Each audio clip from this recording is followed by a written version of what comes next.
Good morning and welcome to today's Cobb County Board of Commissioners zoning hearing this June 16th, 2026. I'm pleased this morning that we have Bishop Olaafi with Household of Faith of All Nations. He will be providing our invocation, which will be followed by the pledge, which I will help lead. For those of you both willing and able, please stand for both our invocation and pledge. And Bishop, you can come to the podium here to my right.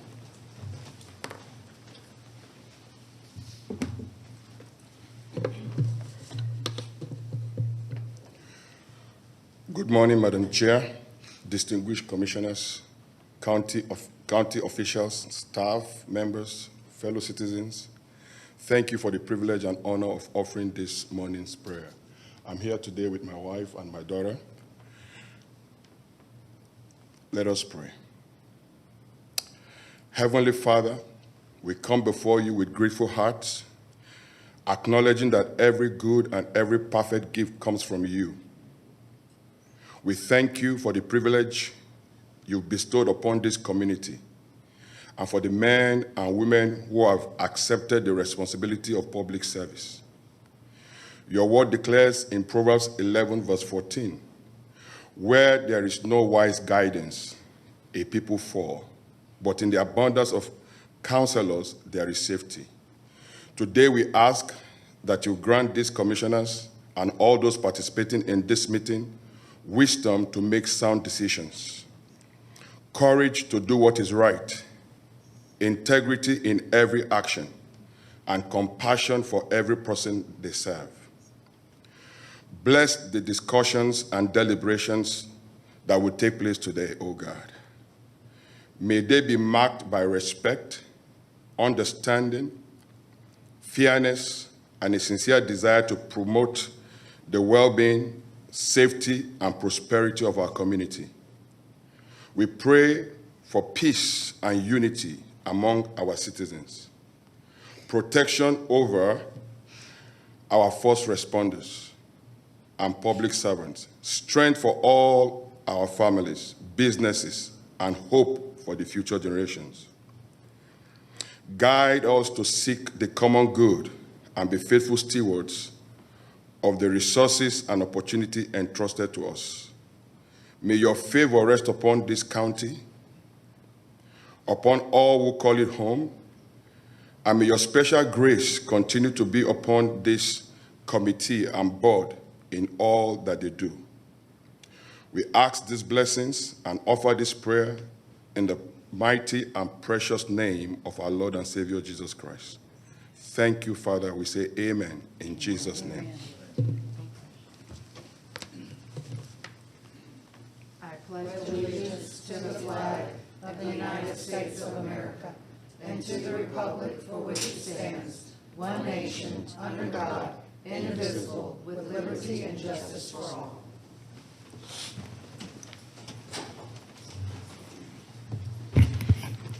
Bishop, thank you for that thoughtful invocation this morning. Our meeting is now called to order, and I will turn things over to John Peterson, our zoning manager, who will walk us through today's agenda. And thank you, Madam Chair and Board. Today's hearing will be conducted with the following process and procedure. Each case will be called in numerical order. When the case is called, we would ask that the applicant please raise their hand to show that they are in attendance. After that, we're going to call to see if there's anyone here opposed to that specific case. We would also ask that the opposition please stand and raise their hand so they can be counted for the official record. After recognizing both parties will be asked to come forward and be sworn in. The applicant would testify first, and then the opposition, if any, would testify second. It's important to note that each side gets 10 minutes to state their case and concerns. There's not a rebuttal process, and there's not a process to reserve your time. So please convey all your information to the board within your 10-minute time period. Additionally, if there's more than one person who wishes to speak on a case, you may want to coordinate with each other about what you're going to talk about, because each side only gets 10 minutes, and you don't want to cover the same information over and over. Then the board will start to discuss the case at hand. From the discussion, they may ask one or more speakers to come back to the front for additional comments or questions. Then the board will make a decision to either approve, deny, hold, or continue the case at hand. I do have a couple more announcements to make before we begin the consent agenda. There are a number of cases on today's printed agenda which have been continued, and these cases will not be heard today. First case is rezoning case Z1 of 2026, Francisco J. Garcia Sanchez. This case was continued by the Planning Commission until the September 1st, 2026 Planning Commission zoning hearing, so Z1 of 2026 will not be heard today. Rezoning case Z13 of 2026, Presswick Companies. This case was continued by the staff until the July 7th, 2026 Planning Commission zoning hearing, so Z13 of 2026 will not be heard today. Rezoning case Z17 of 2026, Hario Murillo. This case was held by the Planning Commission until the July 7th, 2026 Planning Commission zoning hearing, so Z17 of 2026 will not be heard today. Rezoning case Z21 of 2026, Branch Acquisition Company LLC. This case was continued by staff until the July 7th, 2026 Planning Commission zoning hearing. So Z21 of 2026 will not be heard today. Rezoning case Z22 of 2026, The Haven and Eastside, Inc. This case was held by the Planning Commission until the July 7th, 2026 Planning Commission zoning hearing. So Z22 of 2026 will not be heard today. LEP 6 of 2026, Tasha Tolbert and Alicia Steele. This case was held by the Planning Commission until the July 7th, 2026 Planning Commission zoning hearing. So LEP 6 of 2026 will not be heard today. LEP 7 of 2026, Jessica R. Weaver. This case was held by the Board of Commissioners until the August 18th, 2026 zoning hearing. So LEP 7 of 2026 will not be heard today. LEP 12 of 2026, Juan R. Vasquez. This case was continued by the staff until the July 7th, 2026 Planning Commission zoning hearing. So LEP 12 of 2026 will not be heard today. SLEP 6 of 2026, Wollaston Enterprises LLC. This case was held by the Planning Commission until the July 7th, 2026 Planning Commission zoning hearing. So SLEP 6 of 2026 will not be heard today. And finally, other business item number 13 of 2026, Creative World Schools Franchising Company, Inc. This case was continued by the staff until the July 21st, 2026 Board of Commissioners zoning hearing. So other business item number 13 of 2026 will not be heard today. Madam Chair and Board, I did get a late request to continue one other case that's on your agenda to be heard today. That's SLEP 3 of 2026, Joe Dirt Development. The applicant wants more time to meet with staff regarding stormwater issues, Madam Chair and Board. So the staff would ask you to continue SLEP 3 of 2026 until your July 21st zoning hearing. Okay. Commissioner Allen? So moved. Second. All right, is there any discussion? Call the question. The motion carries 5-0. Okay. And before we begin the consent, I do want to ask the folks in today's audience, if you have a cell phone, please turn the volume off on your cell phones. When the phone's ringing, it does interfere with the broadcast presentations. And I want to remind applicants, opposition, or any interested party that information is due to this board the Wednesday prior to this hearing, and any information submitted after the Wednesday due date may or may not be considered by the board at their discretion. And with that, Madam Chair and Board, I'm ready to start the consent agenda. All right, please do.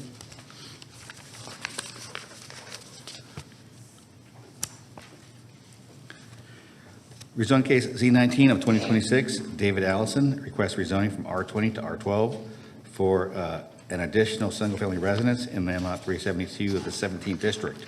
The property is located on the northwest corner of Harold Avenue and Pat Mill Road. The Planning Commission recommends approval, subject to the following conditions. Number 1, site plan received by the Zoning Division on April 2nd, 2026. Number 2, Fire Department comments and recommendations. Number 3, Stormwater Management Division comments and recommendations. And number 4, Water and Sewer Division comments and recommendations. And Madam Chair and Board, we did delete the Department of Transportation comments and recommendations because they're not needed for this zoning case. Okay, you're good with that? Okay. And the applicant is present. Is there anyone here opposed to rezoning case Z19 of 2026?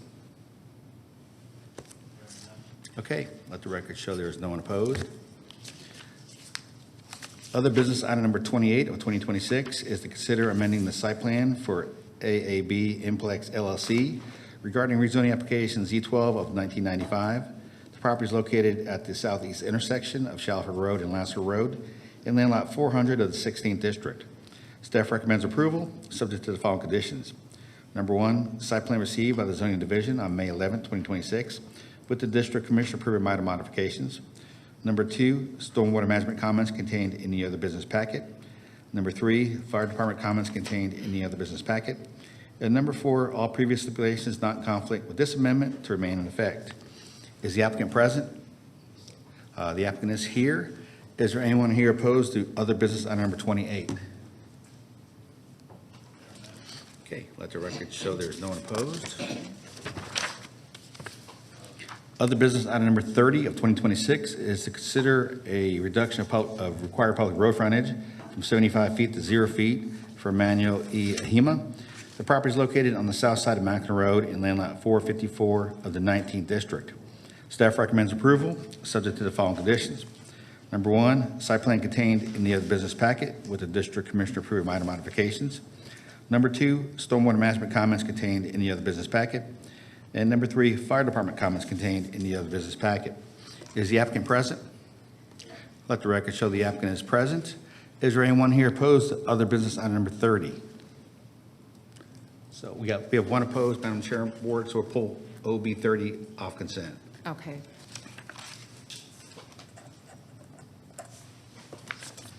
All right, next case is other business item number 32 of 2026, which is to consider amending the site plan and a stream buffer variance for Dominion Christian School regarding application SLEP 10 of 2000. The property is located on the south side of Burnt Hickory Road and on east side of Old Mountain Road in land lots 272 and 273 of the 20th district. Staff recommends approval, subject to the following conditions. Number one, site plan received by the zoning division on May 16, 2026, with the district commissioner approving minor modifications. Number two, stormwater management comments contained in the other business packet. Number three, fire department comments contained in the other business packet. And number four, all previous stipulations not in conflict with this amendment to remain in effect. Is the applicant present? Okay, let the record show the applicant is here. Is there anyone here opposed to other business item number 32? Okay, let the record show there's no one opposed.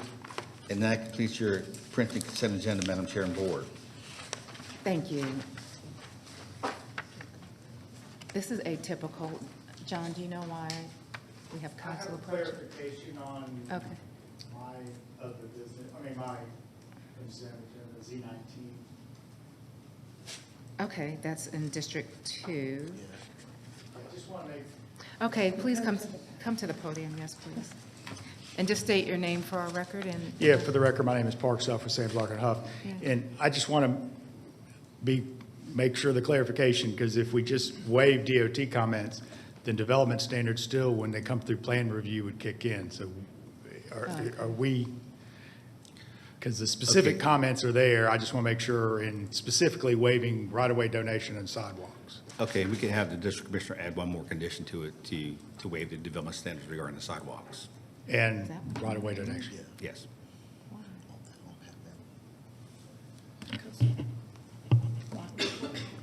So John, what do we need to clarify? The development standards for the payment in lieu?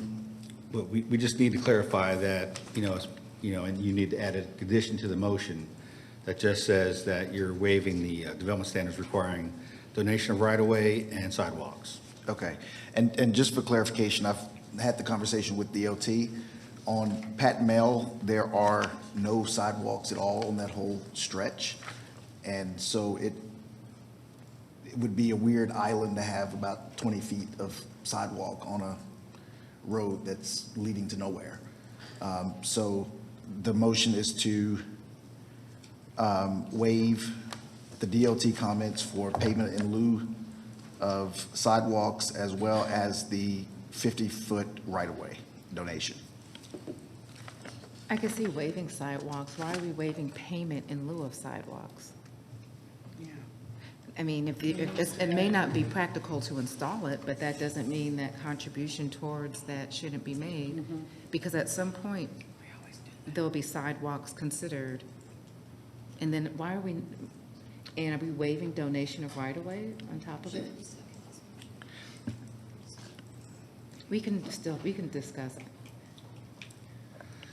Well, we're waiving it because there's no foreseeable road project, I believe, in the future, Madam Chair.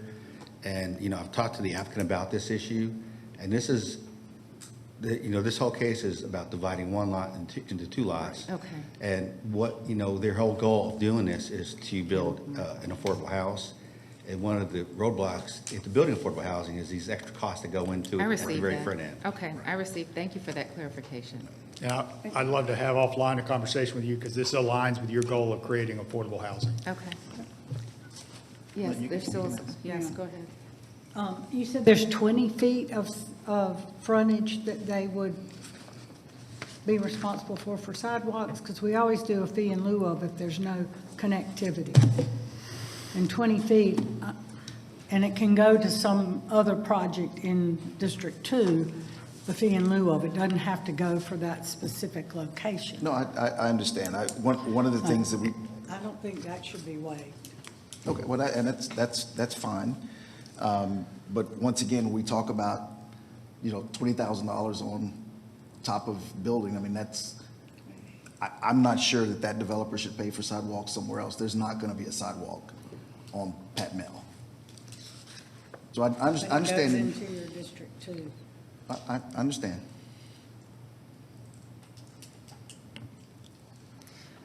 All right, are there any other questions or You comments? do it for one, we're going to get. Hey, you could put your mic on, please. Okay, we're Thank going you. to get asked to do it every time, so I don't support that. Well, you can't have, Okay. if we're debating, the microphone should stay on.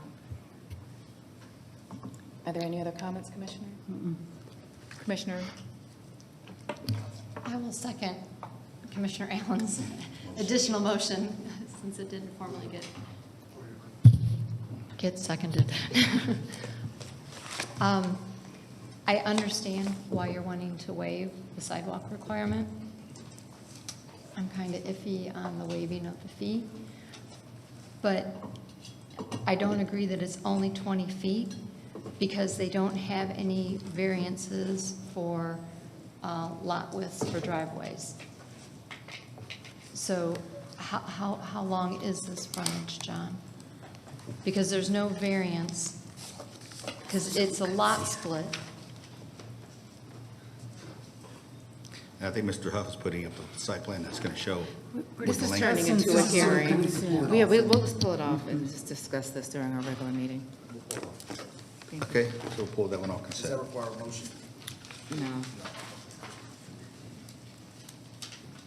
Is there anything that needs to be added to consent, commissioners? Okay. Commissioner Gamble? I would like to add Z20 of 2026, Manor Restorations LLC, to consent, please. Okay, let me read that in.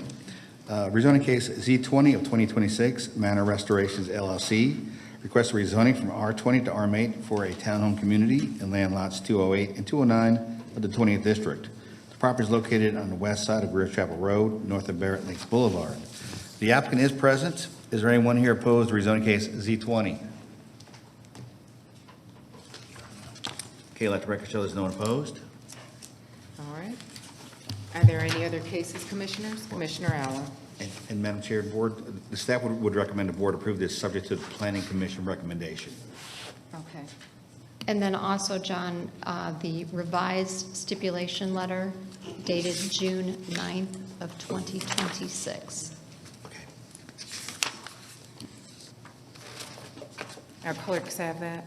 Okay, thank you. Commissioner Allen, you have something else? I'd like to add Z24, 2026 to consent. Okay, I'll read that one in next. Rezoning case Z24 of 2026, RB 4448 Atlanta Road Southeast LLC. Request a rezoning from R20 to PVC for a mixed-use development in land lot 748 of the 17th District. The property is located on the southeast corner of Atlanta Road and West Village Way. Is the applicant present? Let the record show the applicant is here. Is there anyone here opposed to rezoning case Z24? Okay, let the record show there's no one opposed. And the staff would also recommend that be approved subject to the Planning Commission recommendation. Okay, thank you. Any other matters, commissioners?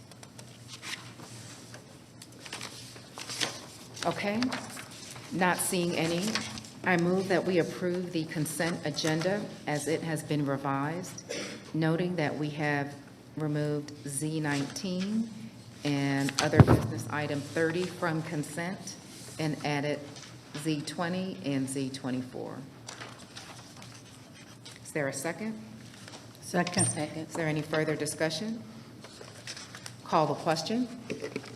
The motion carries 5-0. For those of you that were here for any of those consent cases that include other business item 28 for AAB Implex, other business item 32, Dominion Christian School, and Z20, Nana Restorations, and Z24, RB 44A Atlanta Road. Those have been dispositioned on consent. You're free to leave at this time unless you just like to stay and watch the rest of the zoning hearing. Glad to have you. Thanks.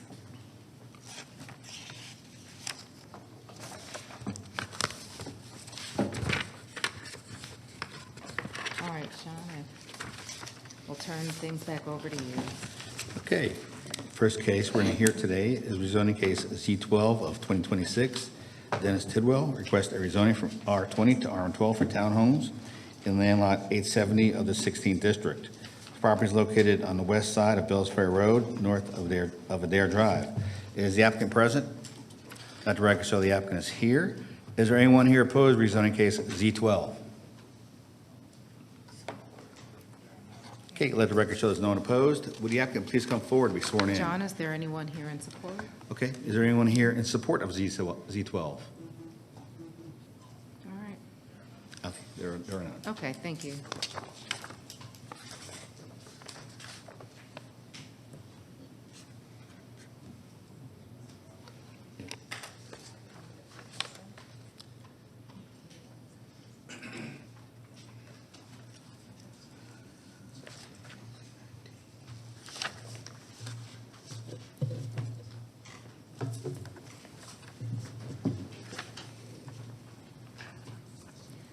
Sir, you can begin whenever you are ready. Just let us know your name first. Okay.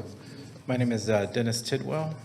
I'm the applicant for Z12. Good morning, Commissioners.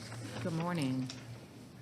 Before I address the merits of the application, I need to place one matter on the record so the procedural posture of this case is clear. At the June 2nd Planning Commission hearing, my application was not afforded constitutional due process protections required by Georgia law. Commissioner Boleyn openly acknowledged predetermining his vote prior to the hearing. One commissioner's off-record statement was introduced as hearsay evidence despite her absence. The commission relied on extra record information, failed to review the updated plans and full record that were properly submitted, and engaged in deliberations outside of public meetings in violation of the Georgia Open Meetings Act, the Cobb County Rules of Procedure, and the Roberts Rules of Order. Following that hearing, the county attorney declined to cure or correct these violations and declined to treat the Planning Commission's recommendations de novo, despite clear authority requiring it. I respectfully object to the determination to preserve all rights for review. With that objection note on the record, I will now turn to the merits of the case. Cobb County is facing a widening and well-documented gap between government subsidized affordable housing and full market rate housing. In the middle are the people who keep this county functioning every single day. Teachers, nurses, first responders, medical technicians, and the retail and service workers who support this entire corridor. These families typically earn between 80% and 120% of the area median income. They earn too much to qualify for assistance, yet they can't afford to find houses priced at their below 30% of their income, which is a standard definition for housing affordability. This project is designed for them. Not luxury housing, not subsidized housing, workforce housing. Attainable, owner-occupied homes for people who serve the community and increasingly cannot afford to live in it. Our commitment is firm and measurable. Every home will be sold below workforce price ceilings. capped at 120 AMI. That means a 2-bedroom cap price of $308K, a 3-bedroom cap price of $370,000, and a 4-bedroom cap price of $477,000. These price caps are only possible with RM12 density. If density drops, prices rise. If prices rise, workforce commitment collapses. There is no feasibility version of this project at RM8 or lower that delivers these pricing caps. The economics simply do not work. Forcing a lower density would eliminate the very housing type the county says it wants to encourage. We have proposed a 15 owner-occupied townhomes, even though RM12 allows 16. Because we listened to the staff and we adjusted the plan. The revised plan meets every departmental recommendation, including fire, DOT, stormwater, and community development. We are also deeding right-of-way to the county for future corridor improvements. The site is ideally positioned between single-family neighborhood and the commercial corridor, fully consistent with the CAC future land use designation. What makes this case extraordinary is the full support of the adjacent neighborhood. The cottages of Marietta, directly west of the site, is not merely supportive, they are actively requesting RM12 density because they understand the owner-occupied homes are the only permanent solution to the public safety crisis on this parcel. And that crisis is real, ongoing, and well documented. For more than a decade, this 1.4-acre property has been a magnet for dangerous encampments, open fires, drug activity, and weapons. Residents report nightly screaming. Our team has conducted multiple cleanups due to the ongoing dumping. County code enforcement has instructed us not to approach trespassers without police present. Officers routinely must order individuals to drop firearms and knives before issuing trespass warnings. Warnings that only last a couple of weeks before the encampments return. As Gladys Bayless, president of the Cottage of Marietta HOA, has stated, this cycle has persisted for more than 10 years. The neighbors know exactly what they're asking for. They know that RM12 density is the only path to a financially viable owner-occupied community that can permanently eliminate the encampments, stabilize their corridor, and restore safety to their homes. Commissioners, today you have the opportunity to support one of the very few true workforce housing projects in Cobb County, a project that delivers guaranteed pricing caps, meets every departmental requirement, aligns with the county's stated housing goals, and has full support of the community most directly affected. RM12 is not just a zoning category in this case. It is the threshold that makes workforce housing possible, the density that makes safety achievable, and the solution the neighbors themselves are requesting. For all these reasons, I respectfully request your approval. Thank you. Thank you. Again, I just want to check that there's no one in opposition. Okay, not seeing any, I'll turn things over to the district commissioner. Thank you, Madam Chair. John, for the record, what was staff recommendation on this application? Yes, Commissioner, the staff recommendation was to deny the request. Okay. And I know one of the, if the applicant can come back up for a second.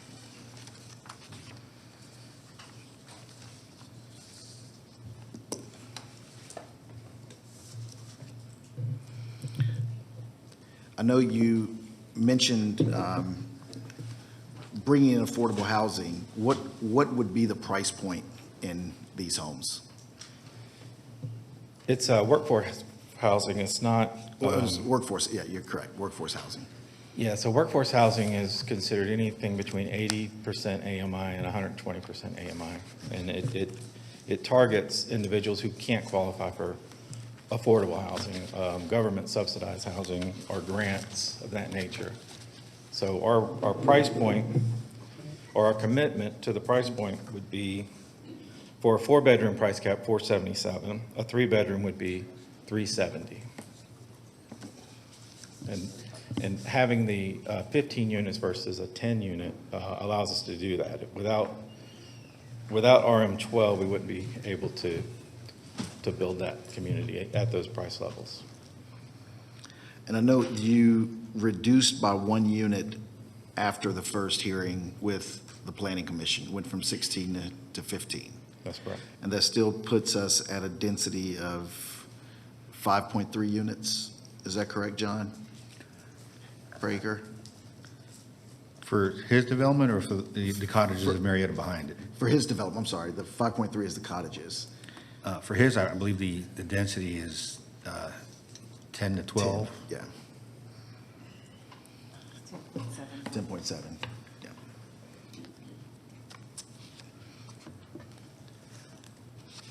Okay, thank you. Wilson, did anybody else have any questions for the applicant? Commissioner I'm sorry. Rogers. I'm sorry. Can you come back up? Well, I don't know if this is for the, Oh, it's not for him? I don't know. Oh, okay. Good morning, sir. In your statement, I think you said there were no variances now? There are only two in the most updated, this isn't an updated plan, but in the updated plan, there's only two. We had several recommendations from the staff, from the departments, and we met every single one. The only one we're asking for is a front setback and a rear setback, which are pretty much standard when you're deeding property to the county. Okay, in the book, there are three. So number one is reduce the minimum lot size from the required 80,000 to 60,957 square feet. That's probably true, yes. Is that still a variance, John? Yes, Okay, so there are three yes. still? Okay, thank you.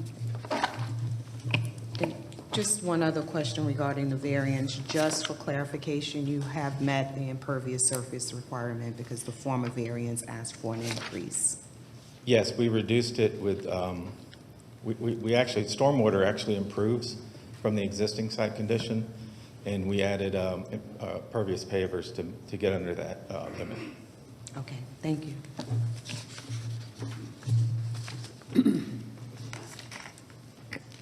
Don't go too far in case we have another question. You can still go have a seat, but just don't go sit in the back. Wilson, if you can come up.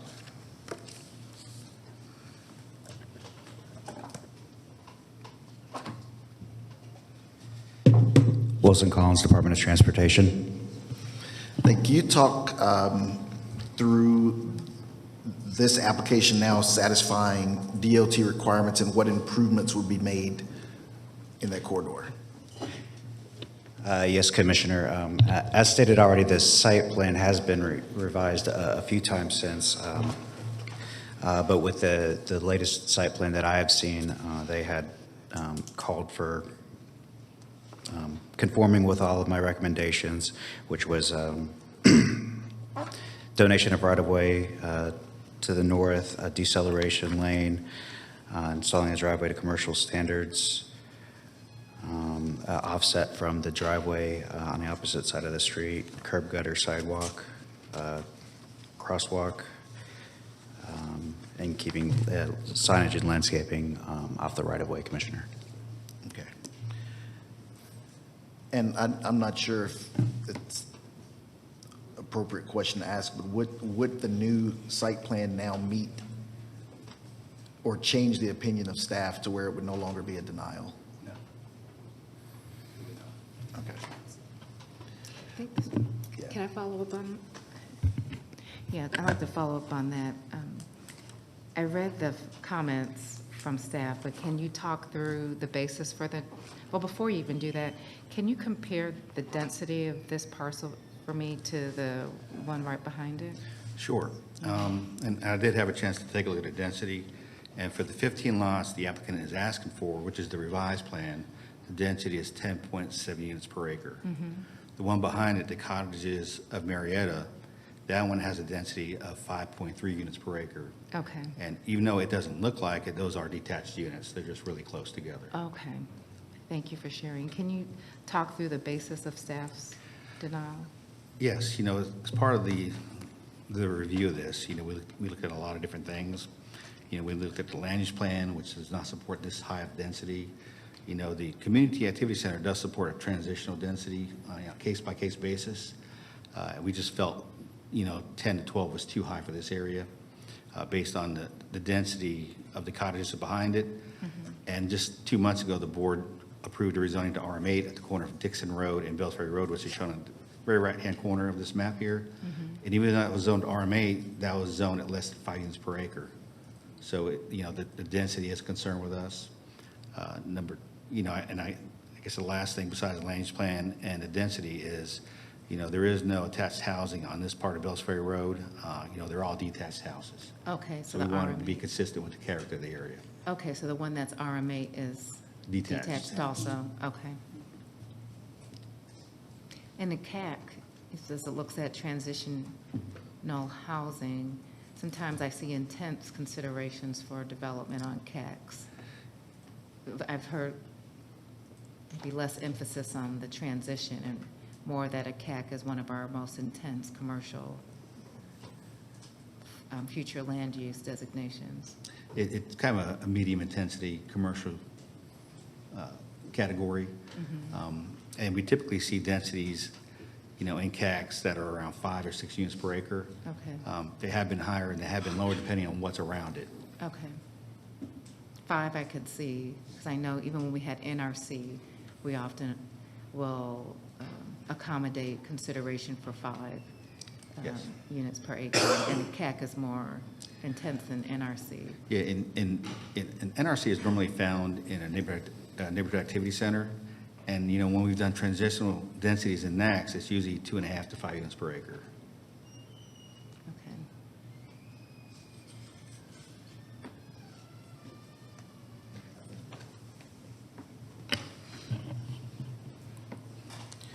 So this development is a difficult one for me because it does solve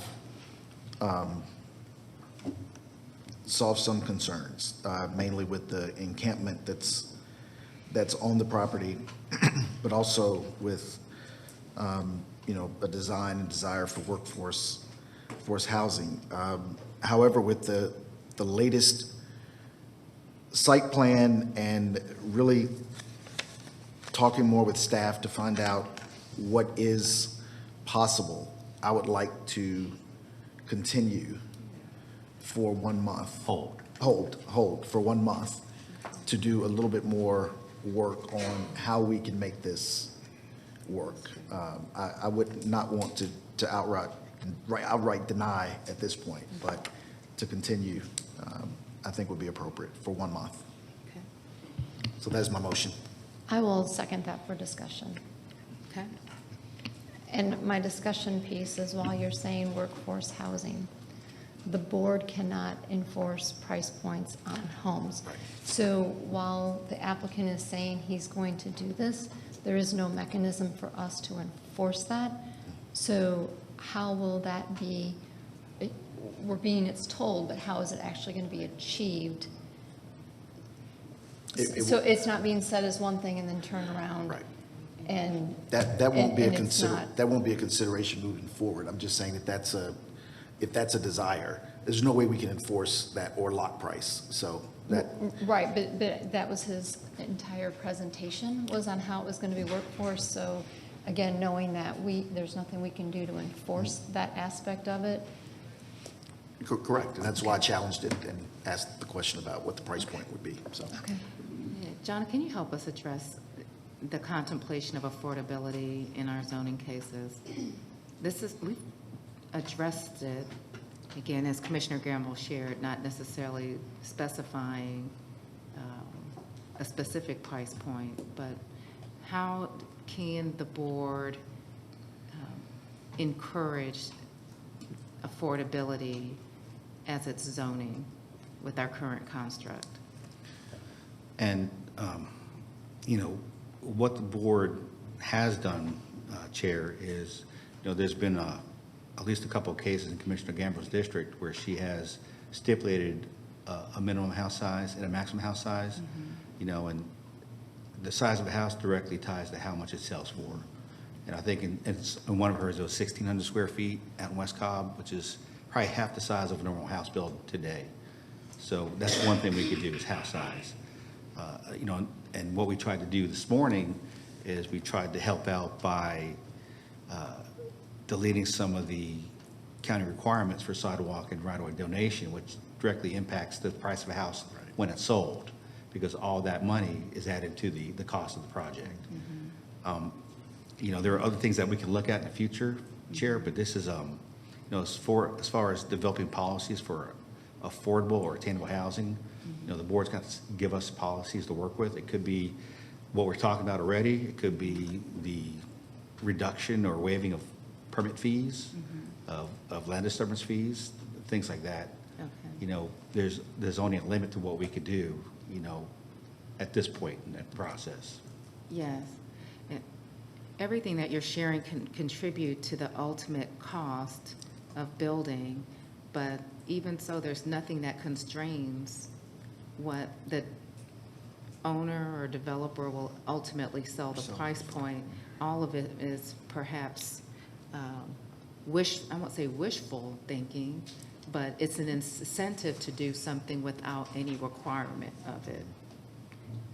All right, so I don't perceive this circumstance any different than any case that we've contemplated for affordable housing. I mean, we are depending in some sense on the goodwill, communication of who we're speaking to, particularly if we have done our part to help reduce the cost.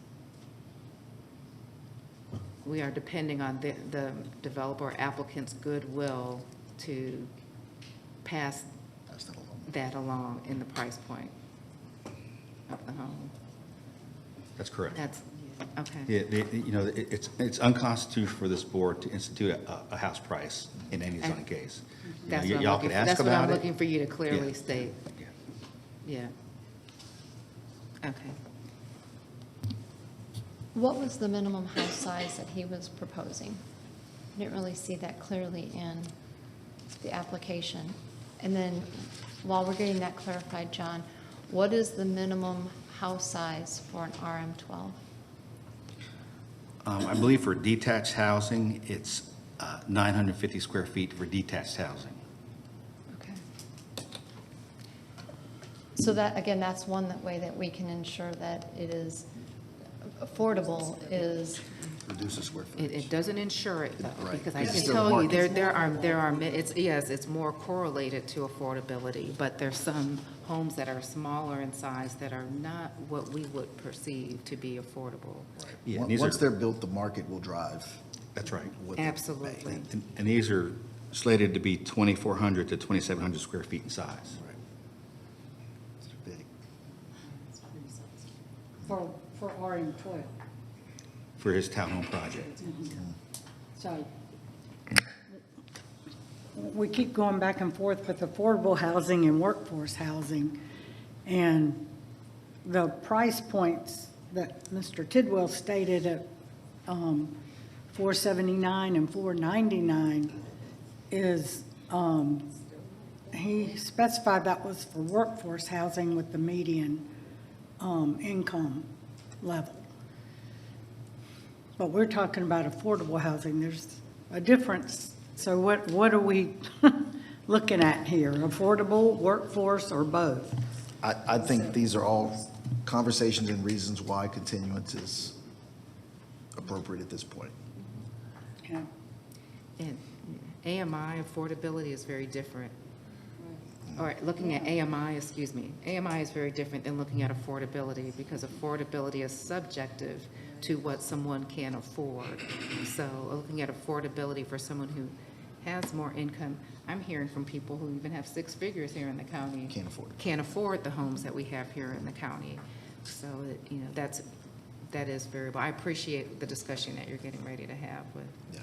the applicant. It's difficult. A lot of times we hear there's a supply and demand issue, so we've got to build, you know.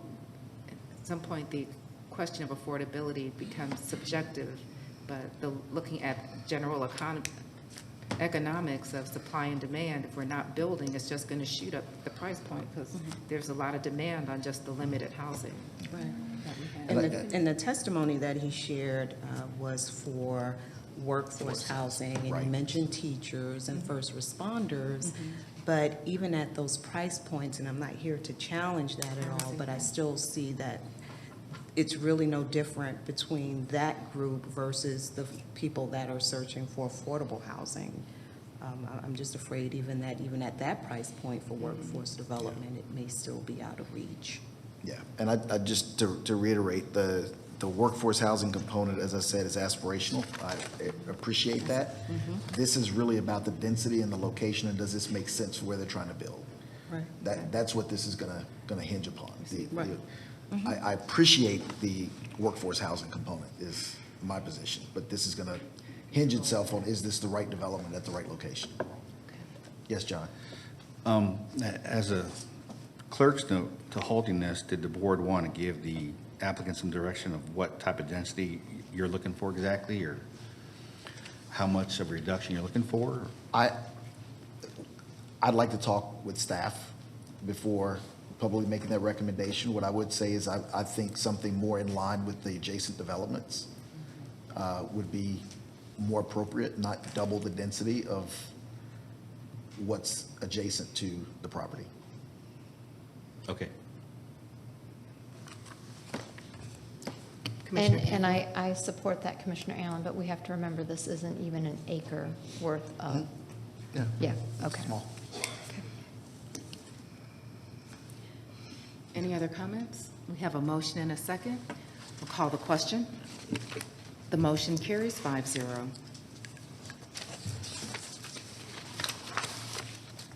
Okay, next case is rezoning case Z19 of 2026, David Allison. Request rezoning from R20 to R12 for an additional single-family residence in land lot 372 of the 17th district. The property is located on the northwest corner of Harold Avenue and Patna Road. The applicant is present. Is there anyone here opposed to rezoning case Z19?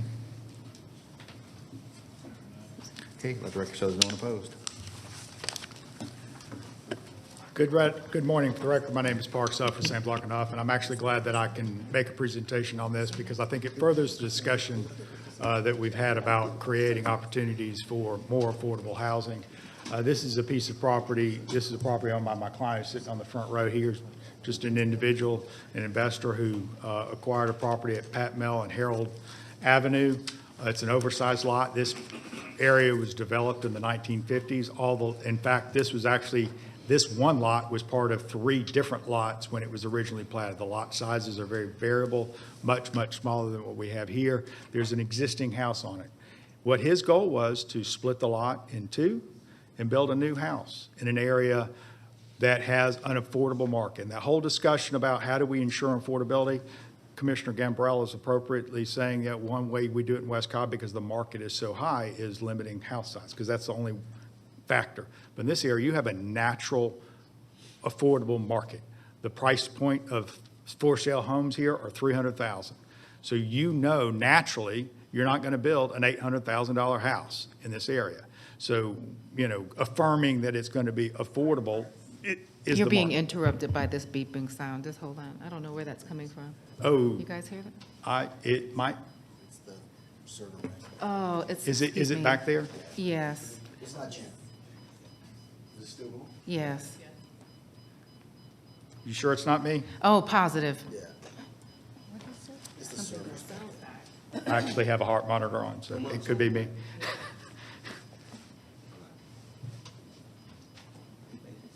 Okay. Yeah, I don't know. Don't push any buttons. Shut down the entire. I know, right? It's back here. Okay, Okay, there somebody it is. got it. Okay. Yeah, somebody. All right. Pushing the button. Thank you. Sir, you could go ahead. All right. So, as I lost my train of thought. So this is an area that has a natural market that is more affordable. And so my client would like to build a house in this area. Pat Mel Road, that used to be Cobb Center. The one of the first indoor malls in the entire southeast was just up the road there. So we know this is an area that could use new investment. And so the county should be helping for this new investment. So the issues that pop up when he comes through is, oh, well, we need right-of-way donation. So now your lot size is smaller. And, oh, we need sidewalks. Or if you can't build it, now we want you to pay in lieu of. And those are taxes that go to, and he literally turned to me and said, if I have to pay in lieu of that, I'm less likely to be able to make this project happen. Their other quirk here is that Pat Mel Road is actually, my understanding, is a Smyrna road. So I don't think actually the county would be enforcing sidewalks on Pat Mel Road. So now we're only talking about Harold Avenue. And so as the county, and I know, Chairwoman, you are very passionate about creating more opportunities for affordable options in the county. One thing to do is Mr. Peterson was saying, county needs to look at giving up a little bit of their demands as things go through permitting and all that. And so it should be kind of a little give and take. And this is the give that we're asking here is, don't force sidewalk construction where sidewalks aren't going to be connecting to anything.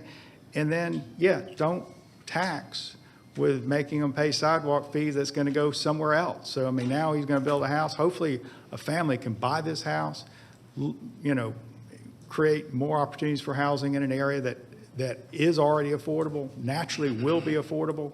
This is exactly the kind of thing that we need to be encouraging. I do have a compromise, though. What I would ask is that we give 5 feet of right-of-way on Pat Mel Road and 5 feet of right-of-way on Harold Avenue. Our engineer has already put it on the plat. That way is if you need utilities or if in the future there is a sidewalk that needs to be built there. So in exchange for waiving the fee and waiving the sidewalk, we give right-of-way donation on both Harold and Pat Mel Road of 5 feet. Thank you. I need to talk to DOT about that. But I received that. Because isn't a sidewalk 5 foot in width? So, and there's usually, what do you call it, a strip? What do they call it? I forget the technical term for a beauty, what is it? There's usually like a strip between the sidewalk and the, so I just want to, if there are ever sidewalks and you donate the right-of-way, I just hate for them to have to go back through the right-of-way process again. Is there someone here from DOT that can address this?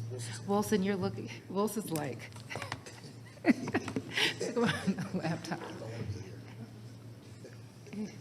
I forget the term that they call that little strip. Wilson Collins, Cobb County Department of Transportation. Commissioner, I believe the word is a beauty strip or landscaping strip. Okay. It's typically 3 feet from back of curb to the abutting edge of the sidewalk. Okay. A sidewalk is typically how wide? 5 feet. Yes. So what's the typical donation of right-of-way? So for Pat Mel, that is in the city, that would be outside of the Cobb County Department of Transportation jurisdiction. But as Okay. far as for Harold Avenue, I just want to make sure that we're being reasonable with the 5-foot donation for 5 utilities. 5 foot is what I have requested in my recommendation. Okay. So, because it's 50 feet total, but 25 on each side. As per Alright. the survey, it's only 20 feet per side. So I'll that trust you on, you're DOT. Okay. All right, thank you, Wilson. Okay. Thank you. Anybody else have any questions? Okay. Commissioner. I'm supportive of the donation of the 5 feet and not to have sidewalks or payment in lieu of. Okay. So the motion would be to approve Z19 with staff comments, but amending DOT comments to include 5%, 5-foot right-of-way donation on Pat Mel and Harold, and to waive the payment in lieu of sidewalks. I'll second. Is there any further discussion? Call the question. Motion carries 4-1 with Commissioner Burrow in opposition. Thank you. Okay, next case is rezoning case Z23 of 2026, 2997 Johnson Ferry LLC. Request rezoning from GC to NRC for retail and commercial uses in land lot 539 of the 16th district.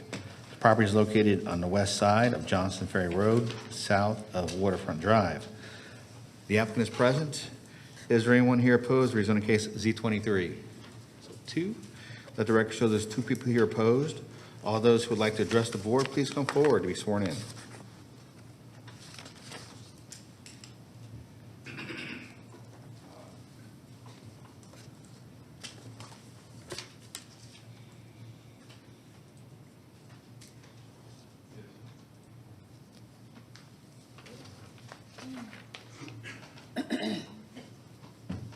Good morning. Good morning. I am one of the owners for 2997 Johnson's Ferry. Okay, can you tell us your name for the record? Reese Lewis. All right, Reese. When I purchased this property, it wasn't in any kind of zoning anymore. It used to be general commercial, but the guy who owned it before me didn't maintain a business license for his business, so it lost its godfathering. So I've been now just trying to get zoning so that I could have a tenant open up a head spa in the bottom of it. And we just have an office in the top of it for an ambulance company that we won't be keeping ambulance at that place. We have another parking spot for there. So we've done that, and I'm just here to try to get zoning secured. Okay, does that include your remarks? Think so. Okay, It's like a- don't go too far. We may call you Okay. back up. We'll now hear from opposition.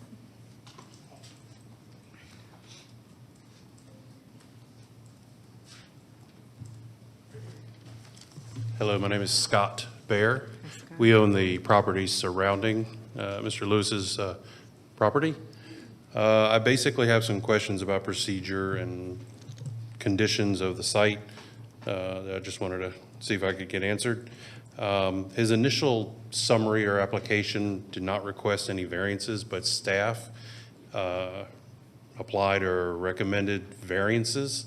And my question is, does that not have to be advertised to the public on site? Because he just had a zoning notification posted on site. And I also noticed that the impervious surfaces on one of his initial site plans were at 90%, but I didn't see a variance for that requirement. I didn't know if that was going to be applied to this property. With the setbacks to 0 and parking requirements also set back to 0, is that a standard, or should it just be what the existing conditions are? I thought that might have been a better rule of thumb. And on the other descriptions from staff comments, I noticed the water department had that site is connected to our 8-inch water meter, but it is not. So we just had to pay $40,000 for a backflow preventer for that, and his site probably does not have a backflow preventer. Also another concern, I really appreciate the ambulances are gone, and the last one was removed yesterday. But his plans for garbage removal from the site has not been discussed because we maintain 2 8-yard dumpsters, both within 10 feet of his property line on both sides. And I'm curious to see that plan. And then the parking on this site is limited to, basically, if you did the math, it's 4 regular parking spots with an ADA parking spot with an access lane for that. So in a previous civil settlement agreement that we settled with a previous owner of that property, that it's dated June 16th of 96. It's quoted, "The property owner from time to time shall have the right to use undesignated parking spaces not to exceed 5 in number."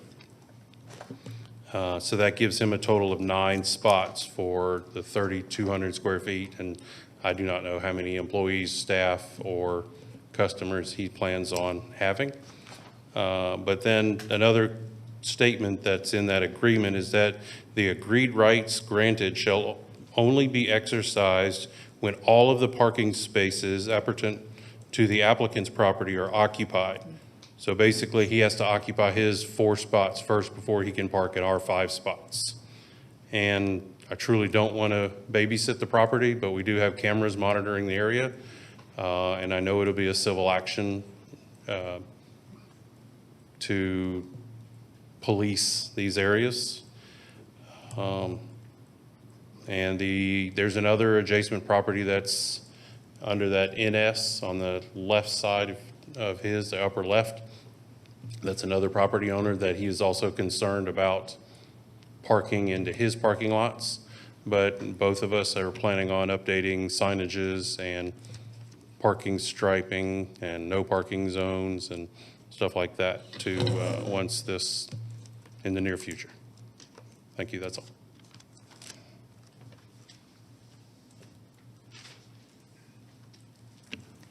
Is there anyone else to speak in opposition? I'll turn it over to you, Commissioner. Okay.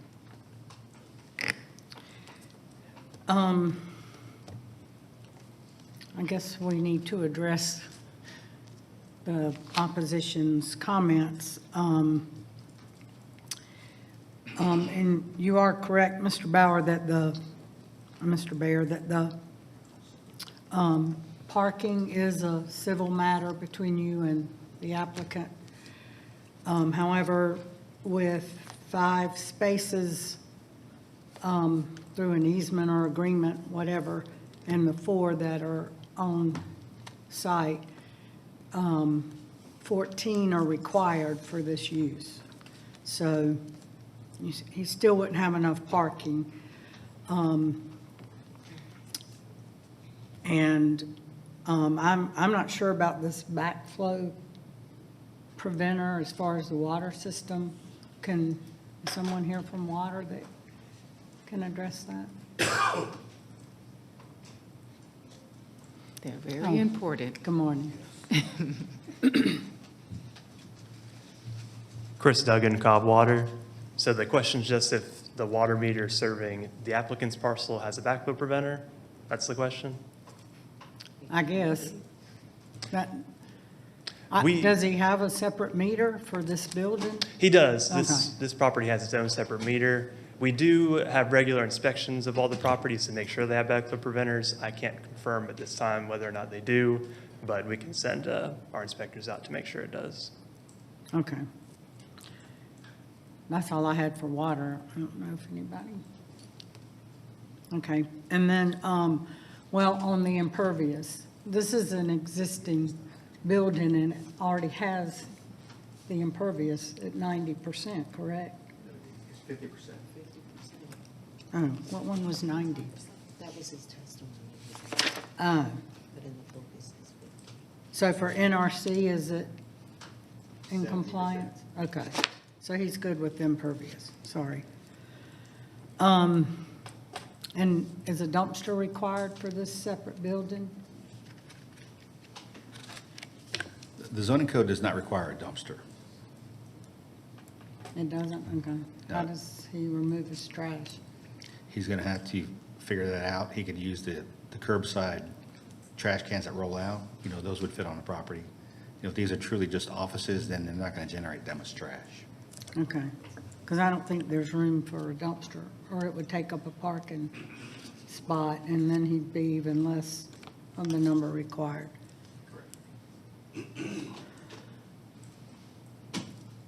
Okay. Can the applicant come back up?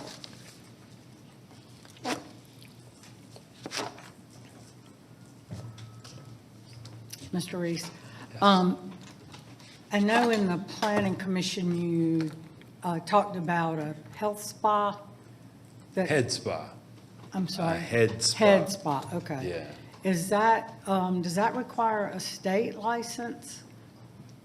Yes, and that's been, she's gotten that, Okay. yeah. And I think that would be an acceptable use under NRC, She correct? only can see 4 people at a time. That's it. She's got a couple room and she's got 2 individual rooms. So max people at one time would only be 4 people. And that's the only people that are coming into the building at all Okay. for her service. So is there just one employee with the head spa? I think there's 2, Okay. yeah. And with 4, if all 4 rooms were, or all 3 rooms, 4 people were filled, Well, there'd be, so one room's got 2 beds, and then the other 2 rooms have 1 bed each. So it would be like a couple, I mean, if both drove individually, it would bleed over, but the 9 spots, I believe, is adequate. And they don't produce enough garbage that is going to exceed a roll-out garbage can okay. at all. Okay, so it is pretty tight back there. It is, I'm working with what I got. I know. So, when you talk about, I know that the planning commission recommended you remove the ambulances, but actually, an ambulance or medical transport service is not allowed in NRC.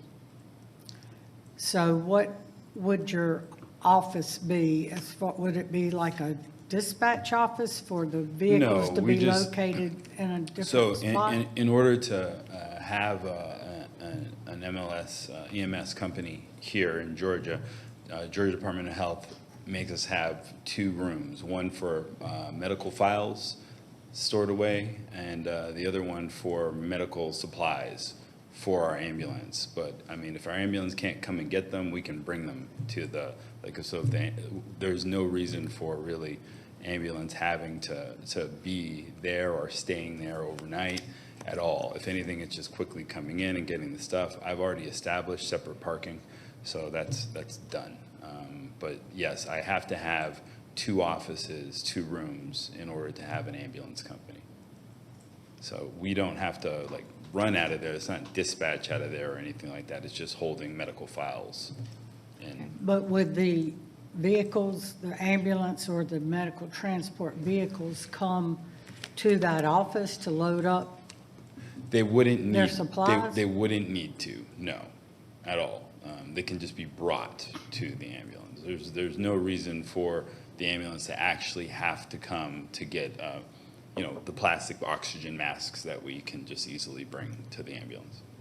Our parking is 15 minutes from our office, so it's not a difficult thing.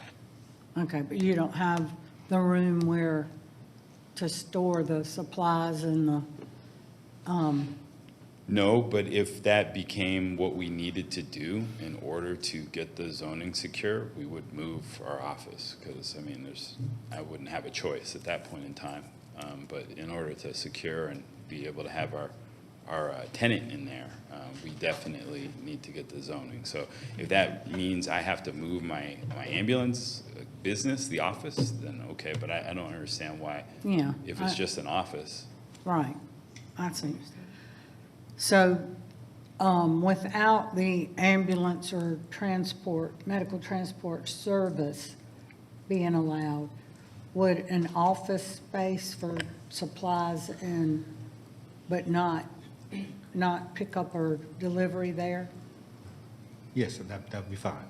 Okay, so I'll have to word that in my motion.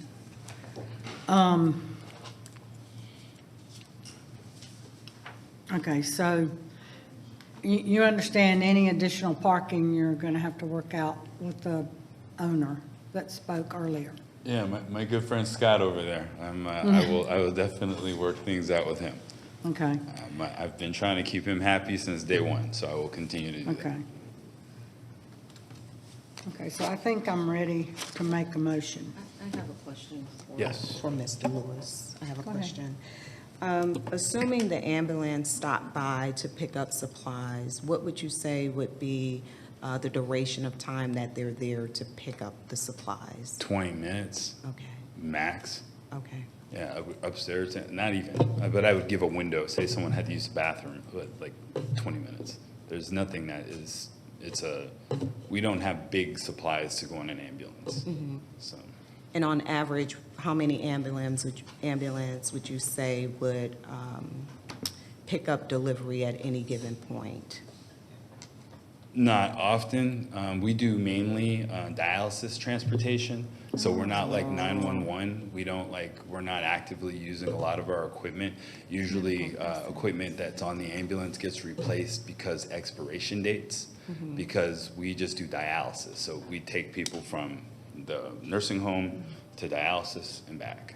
And so not a lot of our supplies get used. So it would be very rare that our ambulance would have to come pick up supplies. All right, I just wanted to add additional context because there seems to be an issue with the ambulance being parked at the location, but if they're just picking up, I don't see where it would be like any extension, which wouldn't be any different from, let's say, an Amazon delivery or any other type of delivery, so. I absolutely, yes. Thank you for saying that, because that's what it would be, if anything at all. Unless I was told I couldn't do that, then I would make sure I bring everything to the ambulance. But if we were allowed to just come by every now and again to pick up our stuff, that would be great. And it wouldn't be often, because this isn't a service like 911 where we're out Sure. servicing patients. We're just transporting.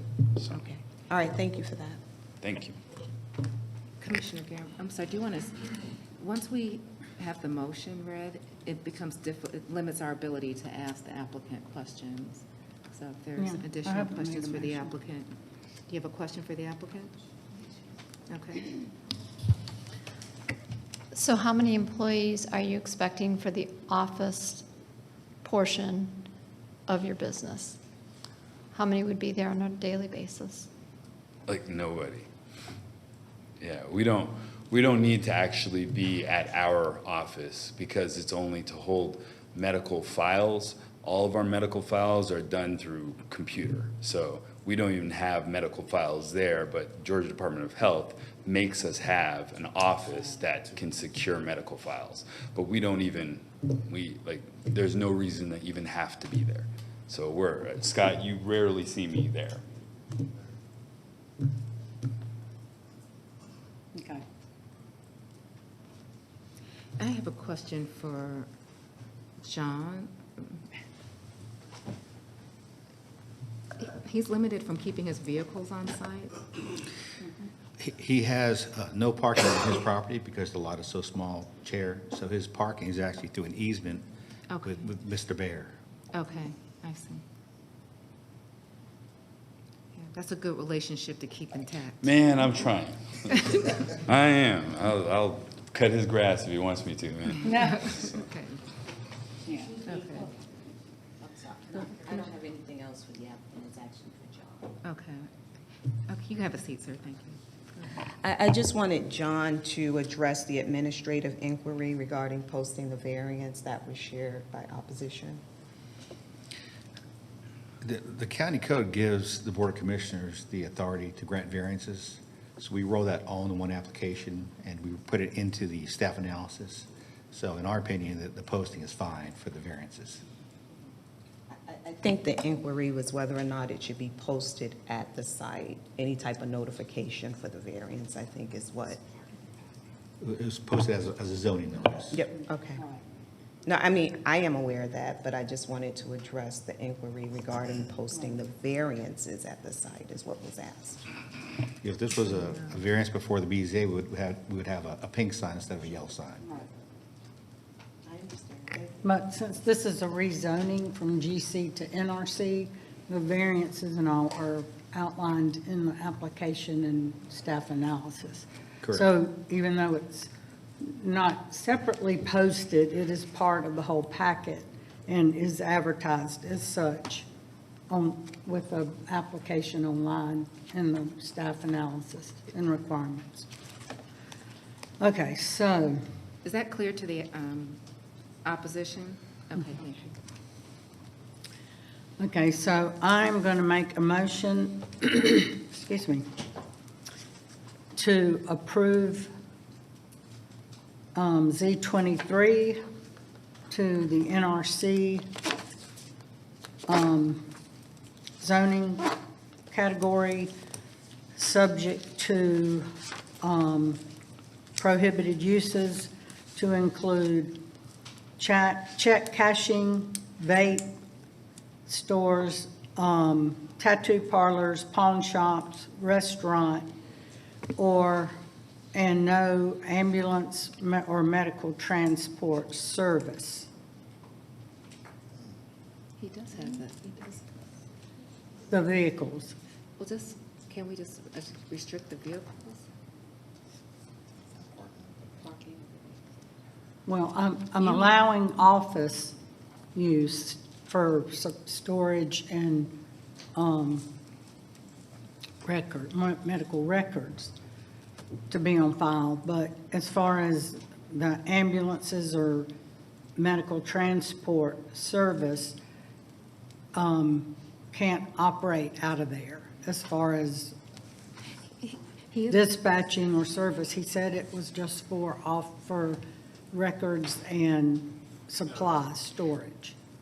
we might understand what you're saying, but a future board will look at that and preclude his business from being there. I think if your goal is to address the parking, then you can address the parking. But that can easily, it's confusing here. It would definitely be confusing for somebody picking up this zoning and looking at it.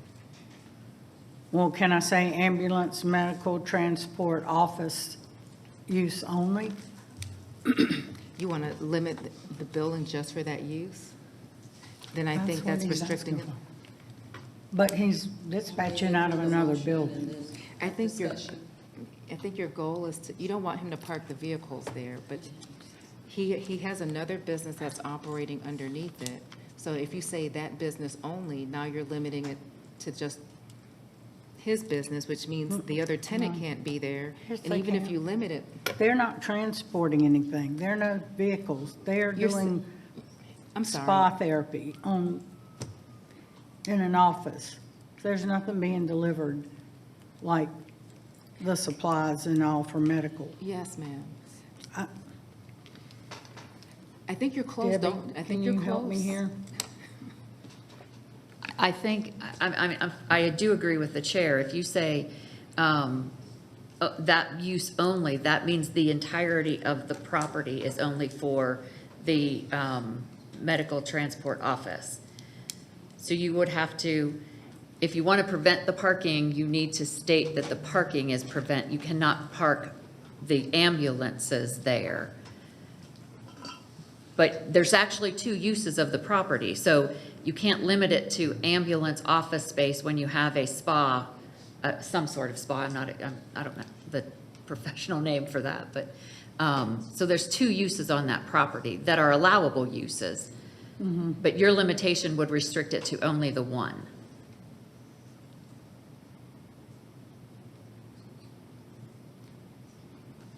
Okay. So question for you, Debbie, because in his testimony, he made it sound like the upper part of the building was going to be used for the ambulance, and then the lower was going to be used for the spa. So could she make her motion essentially dedicating the upper half to office records and supplies for an ambulance company, and then the other part of the motion, the lower portion would be for, I'm guessing, a spa is how that would be zoned. I'm not sure what the category would be. But then on that one, I think we also need to restrict it that there can only be one technician and one office person just because of the parking. Because just the spa takes up 6 parking spaces, which is more than he is allotted. Can they get to work other than by having a vehicle that drives them there? Can they Uber? Can they carpool? Can they find another way? But if you have 4 technicians and each technician has an assistant, you've just blown your parking. So, Let's be practical here. There was a business that operated at this site prior to this application. Yeah.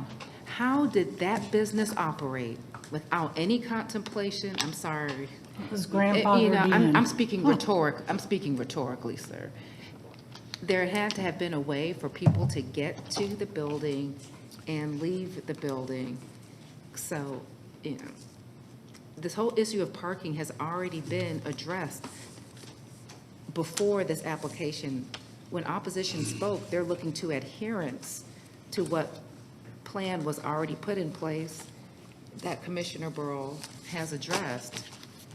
Right now, we're looking at making sure that these ambulance vehicles are not parking there, but to limit the business to just one use decimates the value of the property. And that is not something that I perceive was requested, nor something that, to me, gets to the very narrow objective of trying to ensure that ambulance vehicles are not parking there. I think we can get to that with some modification of language. Stipulations that were being read and were very close. It's just that one use. By saying he cannot have that service, it's a confusing way of getting to vehicles by addressing a service that we know is being provided, but you know, is being provided or facilitated through having an office. And I just want to add, at the heart of the discussion is the issue with the parking, right? I'm supportive of no permanent parking at the location, but I don't necessarily want to restrict temporary parking for the purpose of retrieving any supplies. Based on his testimony, it would be no more than 20 minutes or so. I'm not sure if there were deliveries made with the previous business. Police that and enforce that? I don't know. No one. Right, right. And I don't know what business was at the former location, or even if there were deliveries made there, but I'm just not supportive of restricting him of not being able to park temporarily to retrieve supplies. Okay. So one ambulance or dialysis ambulance for dialysis could come, park in a spot, like back up to the building, and load. But I would limit that to one per day, because, a max, one per day or a week, because he said that he could take it to them. Okay. And there's not that She can put much, her so, motion out but no overnight parking or, permanent parking, just drop off or, delivery or, picking up supplies.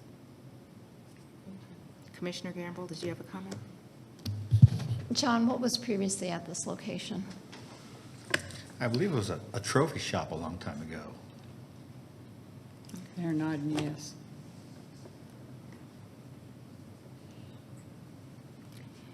Okay. If he's limited to one ambulance, are all the other businesses limited to one delivery truck per day? Because they're all about the same size. There- Why Just for- why is he limited to one ambulance visit, but they can have multiple delivery trucks come in and out there and be more active on the property? Well, he doesn't have enough parking for 10 cars to come, 10 Nobody else places to come. Nobody, yes, neither does Uber, neither does UPS, neither does anybody else. So I guess no, if there's not enough spaces, he is sharing parking through an agreement with the other spots that give him up to 9, if not 9 plus 4. Was it No. 9 or 9? It was nine total. Five are the agreement with the owner, shopping center owner. 4 are dedicated to Okay. that building he's All right, purchased. so that's 9. And he's required to have 14. Okay. And if the spa upstairs or downstairs has 4 cars, that's his 4 in the front, then you got employees and I office just think for us people. to be a very business-friendly county, that we are being quite onerous in getting into the operations to tell someone how they can successfully run their business when there are adequate accommodations outside their property. it just is, it's contradictory. It's not consistent with how I perceive it. I'm not saying we don't look at the impact and try to reduce negative impact, but when we go in the weeds and tell someone how to operate their business, and we don't even have the conversation with them to see if the stipulations we're adding are conducive or limiting to that business, it undermines who we say we are as a county. Okay, I'll remind you of that when the next case comes up. Okay, can the applicant You have to come put your back up? microphone on, please. Can the applicant come back up, please? I haven't made him, well, I did kind of have a motion going, but we stopped it. Okay, sir, Yes. can you tell me what you would be agreeable to with these, your vehicles, service vehicles, not parking or overnight? I would absolutely be agreed that the parking won't be there overnight at all, and we're just gonna come in to pick up supplies if we had to, which is a very rare occasion because it's not often. But I do understand your point. Lots of places get deliveries, and our ambulance are the same size as any Amazon truck. And it would not take long for us to pop in and pick up our stuff and pop out. We will never be parked there overnight, ever, period. And besides the ambulance being there, when I had my 4 ambulances there, take those away, we've never exceeded over 5 parking spots, ever, minus the ambulance. So I don't see that ever happening. We'll never take up more than the 9 spaces that we have, period. There won't ever be, there's no one in the upstairs office that is working out of there. We just have to have it legally. So really, it's the head spa and the people that come, and the 9 spaces is absolutely adequate for that. So, yeah. Okay.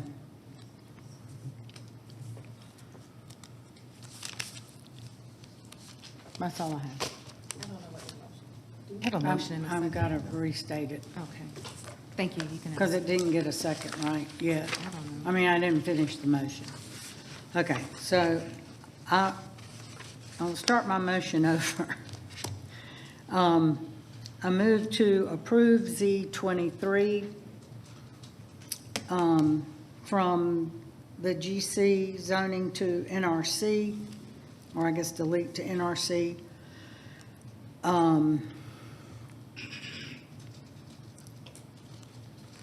Subject to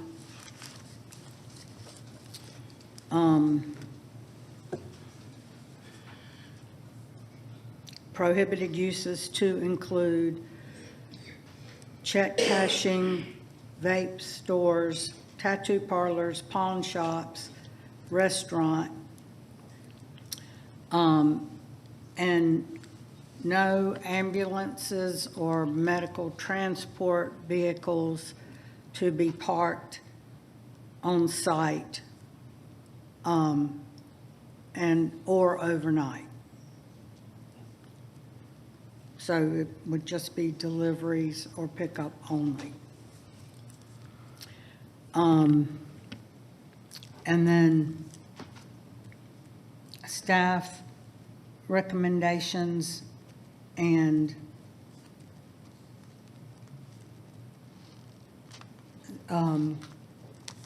Planning Commission recommendations and comments not otherwise in conflict.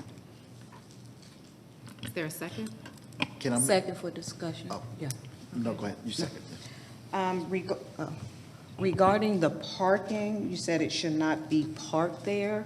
Would there be consideration to amend to reflect shall not be parked with the exception of retrieving supplies? I said pickup and delivery only.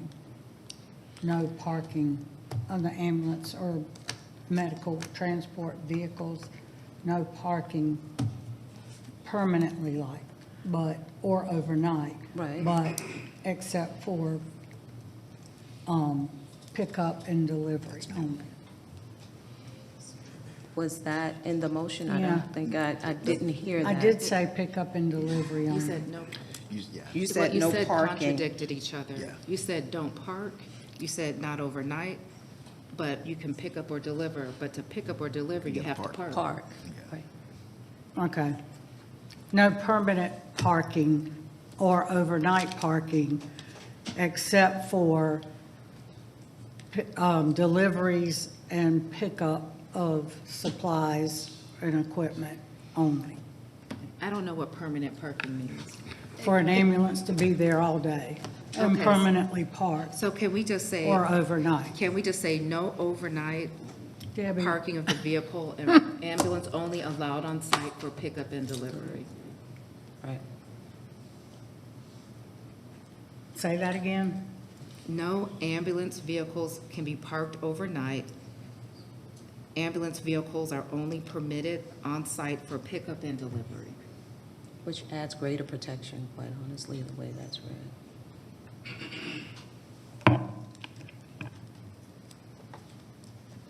So that would be a temporary, like he said, a 20-minute.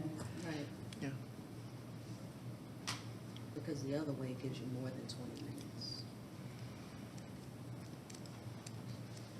No, I don't want to limit his pickup or delivery to 20 minutes. I'm Right, just saying, and I who think, said that? I think the chair's version captures what you are intending. It was just your original motion had pickup and delivery a little too far into the sentence. So this says the parking is not allowed except for pickup and delivery. There you And no overnight parking. go. And no Correct. overnight parking. Correct. Okay. So does the clerk have that revision? Okay, and then all staff, planning commission comments not otherwise in conflict.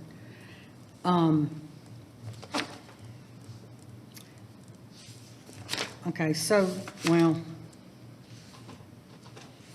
I kind of need to go back and ask another question from fire. Okay. Jeff, can you come up to the microphone? Yes. Yeah, Lisa thought I was calling her. Lisa stays ready. Jeff Berg, Cobb County Fire Marshal's Office. Jeff, good morning. Thank you. Good morning. In your comments, you have for fire department access, maintain a clear, flat, 10-foot minimum access to all perimeter parts of the structure. Is there a 10-foot perimeter access for a fire truck to get back there? Well, Can you pull up the GIS CP? that requirement isn't Would for, that be covered in plan review or?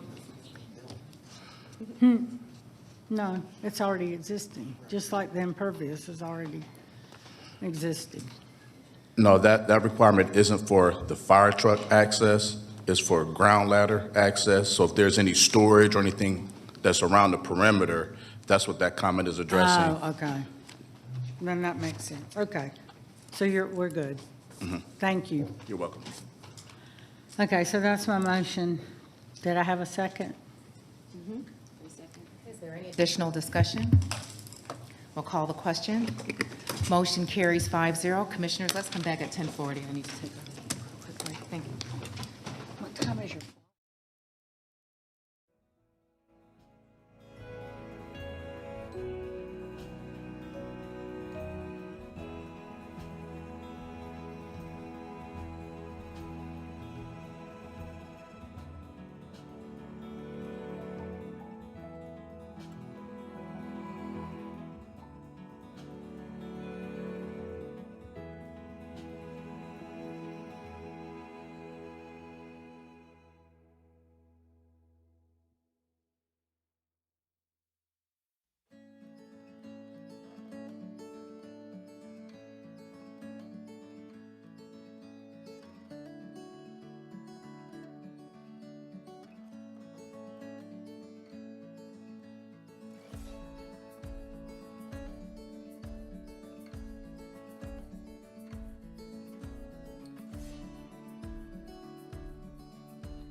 Hello and welcome back to our Board of Commissioners zoning hearing, this June 16th, 2026. I'm going to turn things over to John Peterson, our zoning manager, to help queue up our next case.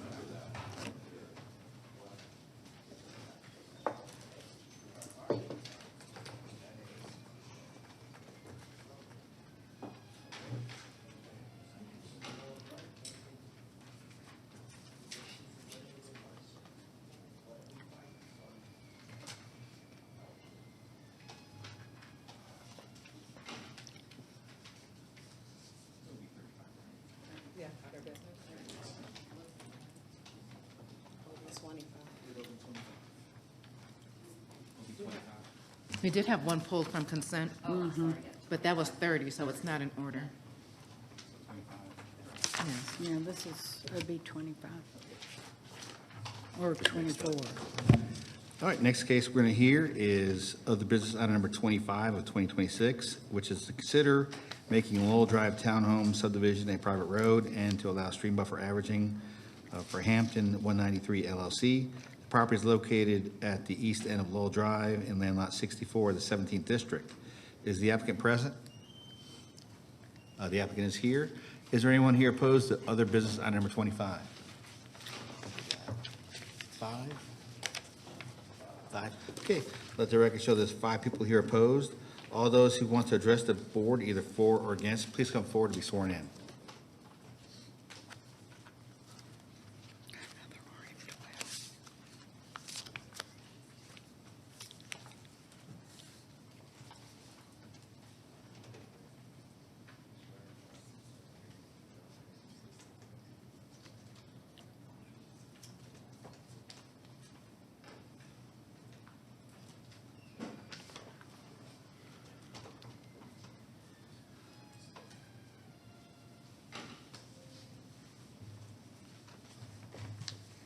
Brian Punter.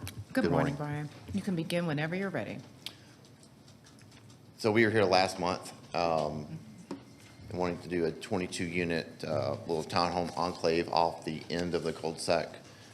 It is currently zoned RM12, and we are not going beyond the unit density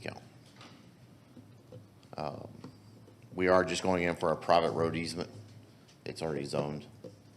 We had staff comments, and we've already been through the first round of approvals with no opposition.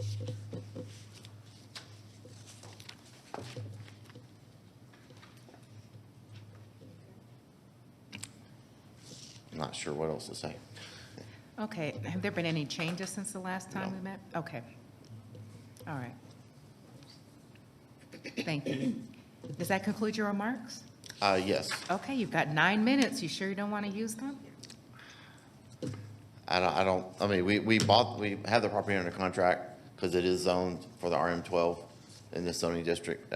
We do realize it's at the end of a cul-de-sac for single-family homes, but we're only putting in 22 towns. We want to create an enclave in the back of, a little private community. Okay. All right, thank you, sir. We'll now hear from opposition, and I did see that there are multiple people in opposition, so just be mindful of the time that you use to speak so that everybody gets an opportunity to speak who desires. But we'll hear from opposition now. You'll have 10 minutes total.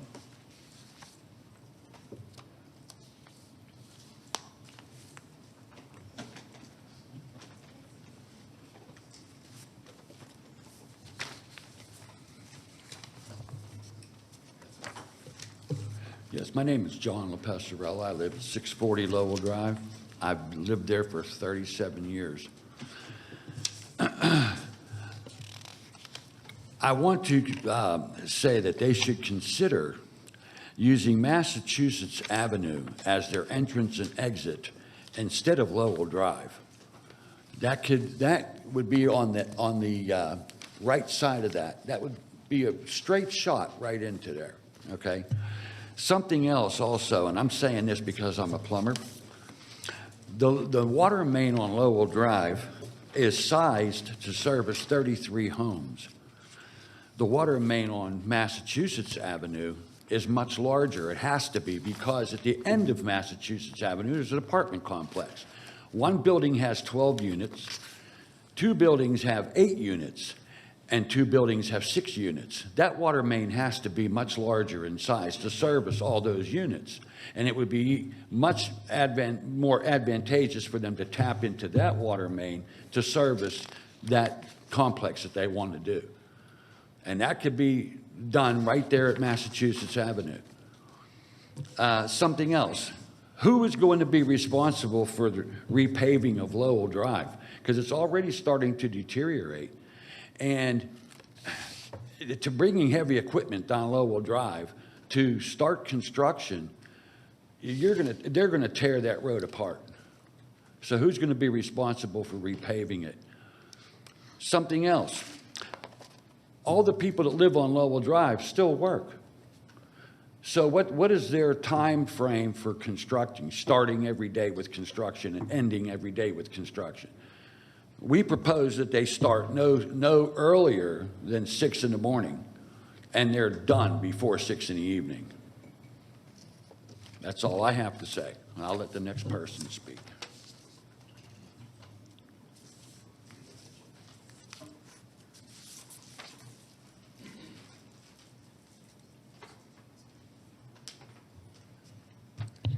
Good morning. My name is Jennifer Casas. We just want to reiterate the same thing. I wasn't here at the last meeting that they had, but from what I was told, the 22 townhomes were already denied and they were going to switch their plans for single homes. But that's why we are in a total shock that it stayed the same. But if they are going to continue that, what we ask is that they don't use Lowell Drive for it. We ask that they use Massachusetts Avenue because, as we're saying, our street is already deteriorating. And if they are to use Lowell Drive, we ask that they pay for our reconstructing of Lowell Drive because of all that heavy equipment that they're going to be moving to and from that location. And so another question that I also have from that is, our street is currently unincorporated Cobb County. What part are they gonna fall, are those townhomes gonna fall into Cobb County City, Marietta City, or is it gonna be still part of unincorporated Cobb County? And how's that gonna work with the school zones? Because our street is zoned for Osborne High School, but with all the ways that the gerrymandering lines and everything are, some houses right next door to us are Marietta City. So I would like to know how those townhomes are gonna fit into the school zones, and as well as, I think under there, they were saying that they wanted to take 3 feet or 5 feet from our properties. And no one from our street would like to get our property taken. So I would not, we do not agree that they should be taking part of our property for that sidewalk or to extend that driveway. Thank you. Thank you.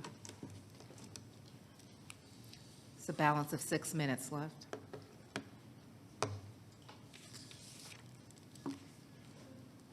Hello, my name is Floyd Ellis. I live at 730 Lowell Drive. I was under the impression that this wasn't going to happen, to have cluster townhouses at the end of our street. No matter where the entrance and exit is, it just ruins the whole ambiance of the street totally.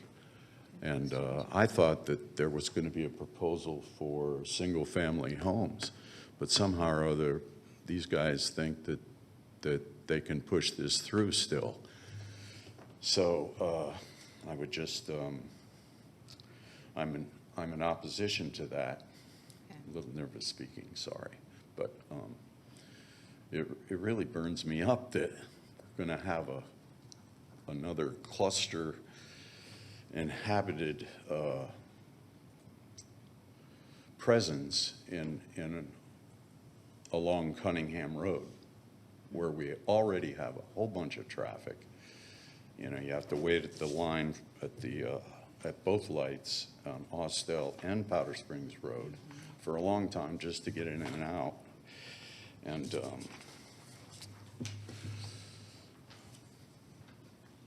I'm in big-time opposition to all this, as far as, I wouldn't mind single-family homes. And also, none of the people on our street are aware that this is still the plan. They thought that they were getting some reprieve for this. But, so the sign has been taken down, and nobody knows on our street, except for the few that have showed up here today, because it's a working class place. Nobody knows, so we'd like to be able to let everybody know that this is going on again. Thanks. Thank you. Are there any other speakers in opposition? Okay, not seeing any, I'll turn things, well, first, I'll ask staff again for their recommendation, and then I'll turn things over to the district commissioner. Madam Chair and Board, the staff would recommend the Board of Commissioners deny the request. Okay, thank you. Commissioner Allen. I'd like to have the applicant come back to the podium, and while he's walking up, just to address one of the questions from the young lady who spoke in opposition, these would be in unincorporated Cobb, not the city of Marietta.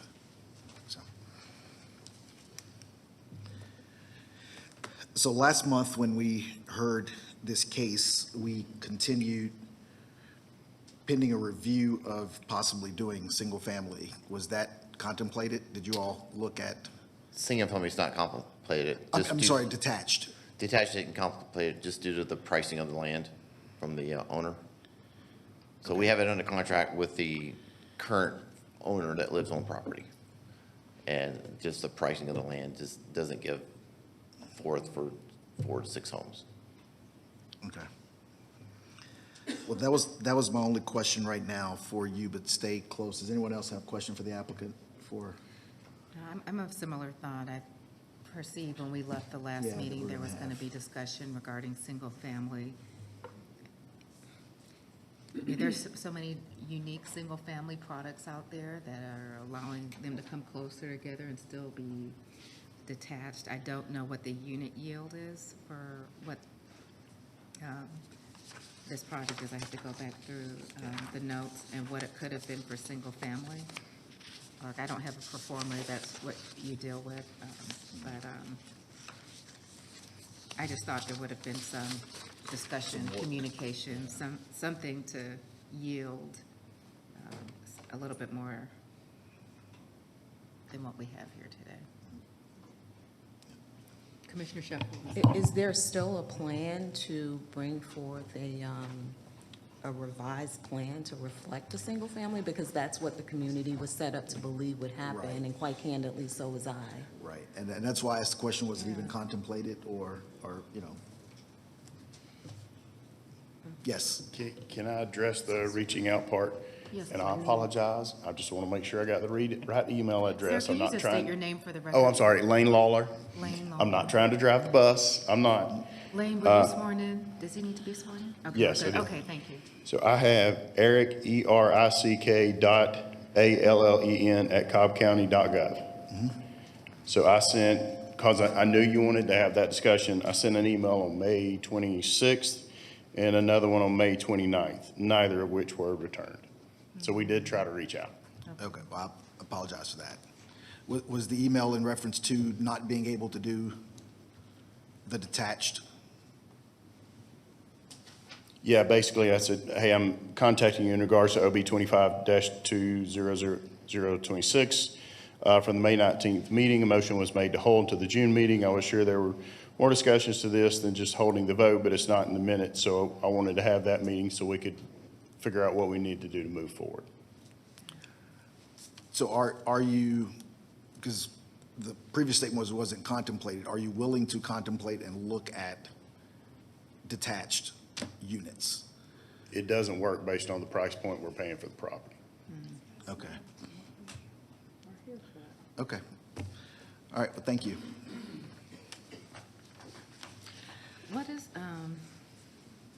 for this other business item, John, what is, or Commissioner, you may know, Why is this coming to us for other business? What is the stipulation change? Is it the road?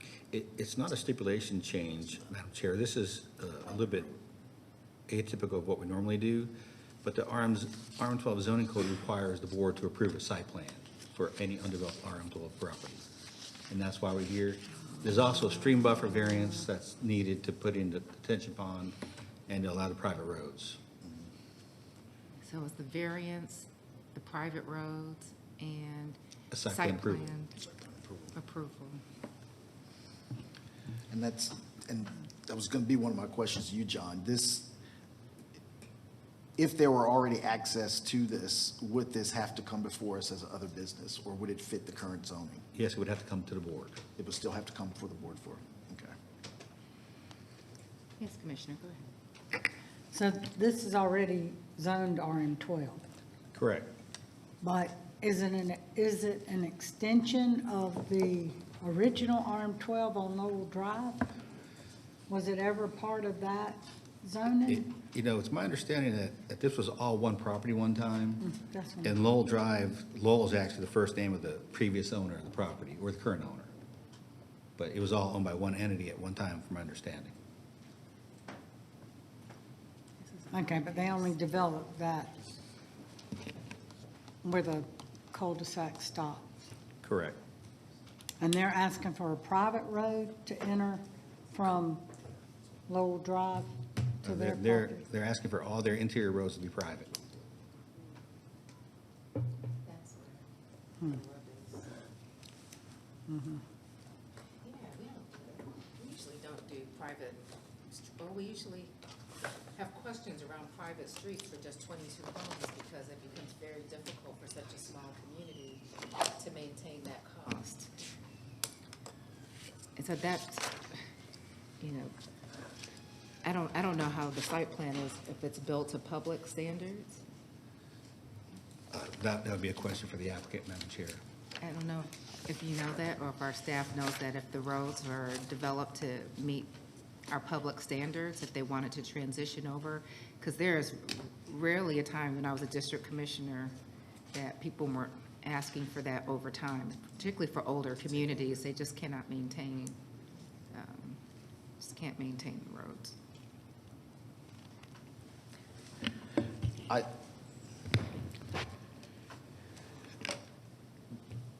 This is did you have something? Yeah, we can have DOT, I'm sorry. Yeah, Wilson, Wilson, thank you. Wilson, if you don't mind coming back up,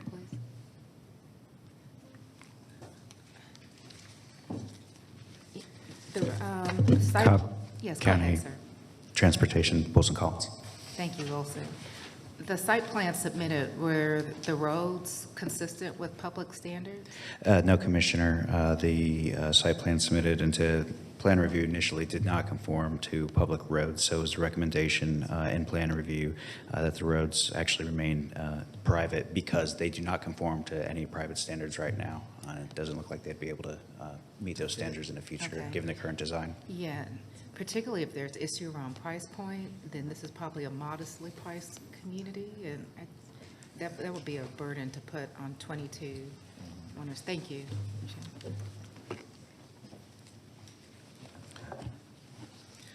Yeah, I had other questions for water, but based on this, I just don't feel comfortable with this use on that property. So I would like to move just to make a motion for denial. Second.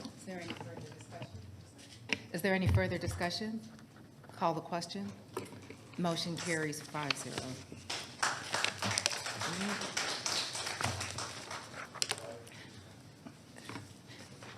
Let me just say this. I know there's some applause.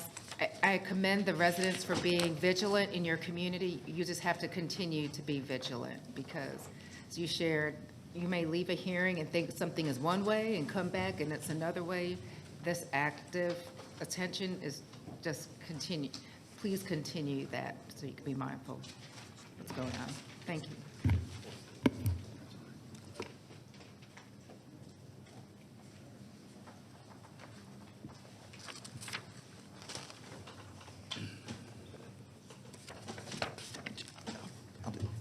So, I'm sorry, I'd like to amend the motion. Can I do that before we move on? Yeah, yeah. John. So I'd like to do the denial without prejudice. And just so the community knows, that only allows the applicant to continue to work on a possible solution that may work without having to wait the full year to come back before the board. Second. Any further discussion? Again, I just want to note for the community, it's zoned RM12, which means that the applicant can come in and develop to the county standards at RM12s. The only reason they're here today is because certain conditions, they wanted to vary from what would have been allowed, and they still would have to, matter of fact, John, you said a site plan would always have to come back before us. Never That's mind, correct. never mind my remarks. That's for different residential zoning. Just continue your vigilance. Yes, Commissioner Gamble. Technical question for Debbie. Before we vote on the revised motion, do we need to rescind the previous motion? Because because the vote was recorded. So before we do a revised motion, do we need to rescind the previous action and then put forth a new motion? I think it's reconsidered. I don't think so. I mean, it's so close in time. I mean, Okay. if there was, time had passed, then a rescission would be proper. But here it's, I mean, do you agree, Clerk? Yeah, yeah. Because we didn't start an impasse. Correct.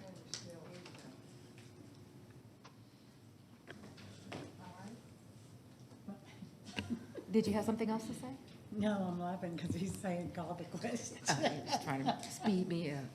All right, call the question. The motion carries 5-0. Thank you. All right, next case on the agenda is other business item number 29 of 2026, which is to consider amending the site plan for Sydney and Amber Silva regarding rezoning application Z15 of 2025. The property is located at the southwest intersection of Shallowford Road and Shallow Court in land lot 310 and 339 of the 16th District. The applicant is present. Is there anyone here opposed to other business item number 29? One. Okay, let the record show there's one person opposed. All those who would like to address the board, please come forward to be sworn in.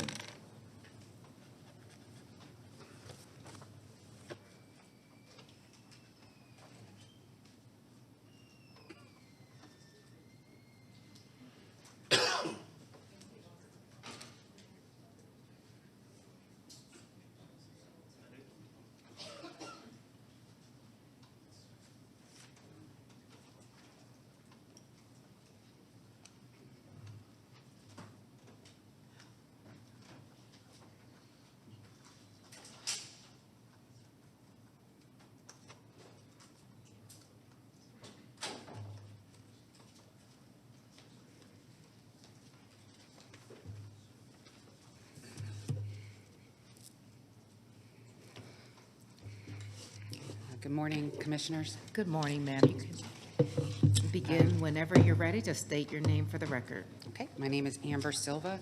I am I'm owner of All Good Floors in Marietta. We are here today for the request for approval of another application for an additional structure behind our showroom located at 2280. Here's an attachment that you can see visually. We're just requesting that this, to be approved for this additional structure for supplemental help with my business for cutting. We're a flooring showroom, so this would be used for cutting material, cutting carpet, prior to jobs, storing adhesives, material stuff that would be used for our business. It's not a show. It's not a store. We wouldn't be running the any type of business out of the storage. It's really just going to be used for containment of material, and in a place for us to cut and prepare material for jobs for the day. Okay. Really simple as that. We have been in the process of doing this for the last 15 months, off and on. We originally applied and did get approved for our zoning to change from LRO and we did receive, I believe NRC. I might be mistaken, but our zoning did get changed, and we were approved for the showroom. So, and we have been operating very well there at that location, and we are just requesting this additional structure to, again, supplement our business. And just, you know, to give a little insight, we are a small family-owned business, have been in business for over 23 years, and lived in the community, raised our children, our family here, and we've had tons of really positive feedback of what we've done to the property since we opened that location several years ago.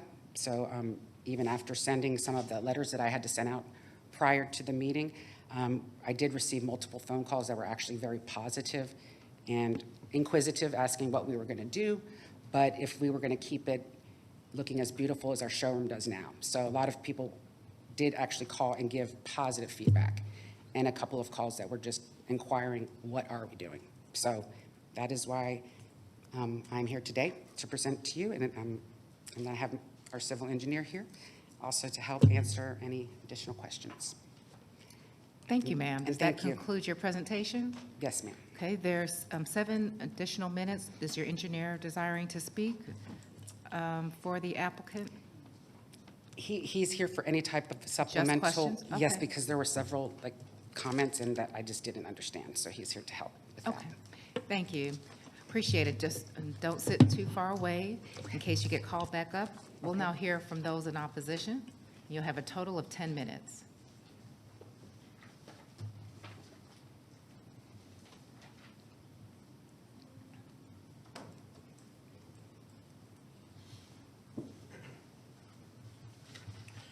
Good day, everyone. My name is Paul Adams.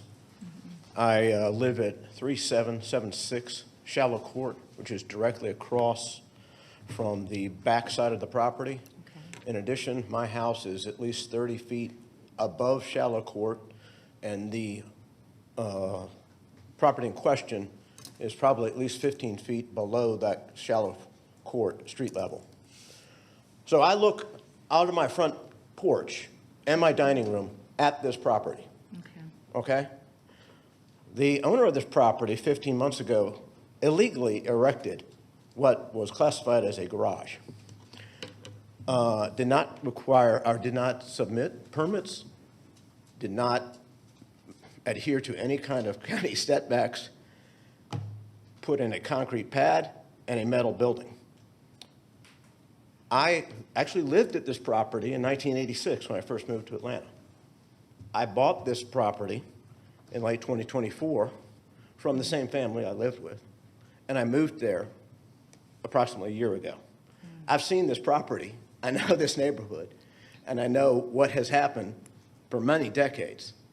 So to see what's happened from what was a residence to a business in a neighborhood is, I would have to say, quite concerning. And understanding the traffic on Shallowford Road and the existing businesses that are in small strip centers across Shallowford that are proper, this to me seems to be quite improper. You have a former residence which had been a business that was in rabbit business before this housing. It was a apparently raised rabbits and sold them to the public. So it is a large lot. I think there's a couple of parcels that were put together for this. So this business has been operating at this site, I think, since about 2016, maybe 2021, somewhere in that. I couldn't find a lot of records since I'm not more than a year of living there. They didn't have a warehouse before at that property. They apparently were doing good business. And they're a good citizen. I agree, they're a good business. But they didn't need a warehouse then. The county demanded they take that property, that building down. I had to live through several weeks of noise, jackhammers tearing up the illegal concrete pad, trucks coming in, taking all that out. And basically arrogance to not even work with the county on any expansion of what this property was trying to do, and then now is trying to do.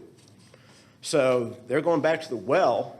I ask that you completely deny this. I don't have specifics about the size of the building from the previous plat map that showed that other building, I'll say a year ago, 15 months ago, that was labeled as a garage. I'm estimating that was about 25 by 50 and about 15 feet high. And obviously it had a concrete pad that was much larger than that. Part of the reason that that was not in any permitted use was it created tremendous stormwater runoff. And I believe on the properties that are 3771 and 3765, there is I don't want to call it a stream buffer, but there is runoff that came onto their properties. The past resident of 3765 filed an objection with you, and you overturned what was there for the reasons she stated. That property has now been sold or is under contract, so that new resident is not aware of what is going to be happening when they move in, if that contract goes through. So A, I'm asking you to deny it. At a minimum, I have 3 other neighbors who can't be here who would like to see what is planned.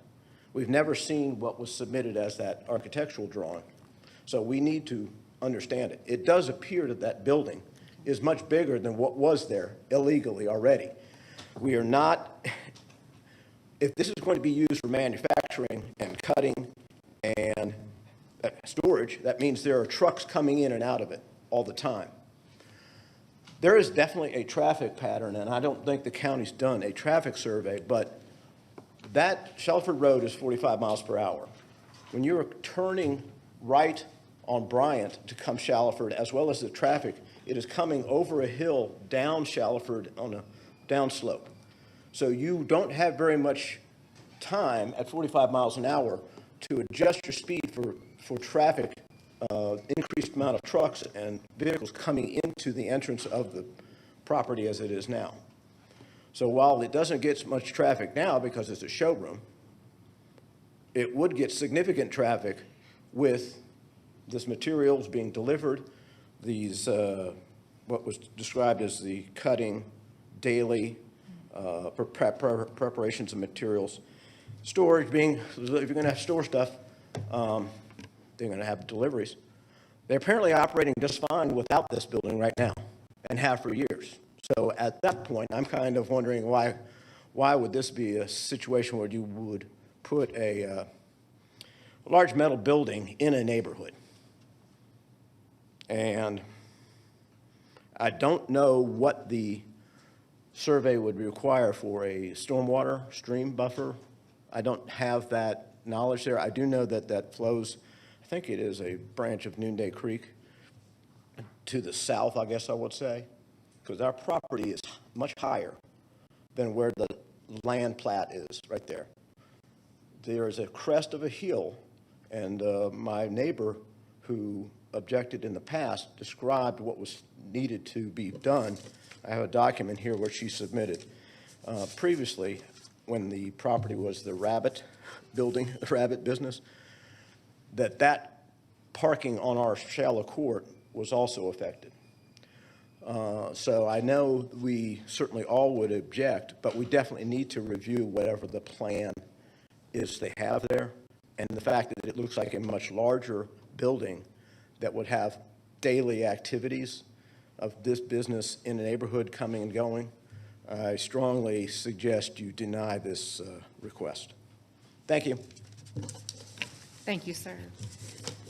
Just checking to see if there was anyone else in opposition to this matter. Okay, not seeing any. I'll ask you, John, what is staff's recommendation? Madam Chair and Board, the staff would ask the board, would recommend that the board hold the request and direct the applicant to reposition the building more towards the side I guess, the right side of the existing building to get it away from the neighbors on Shallow Court. Commissioner Burrow. Thank you, John.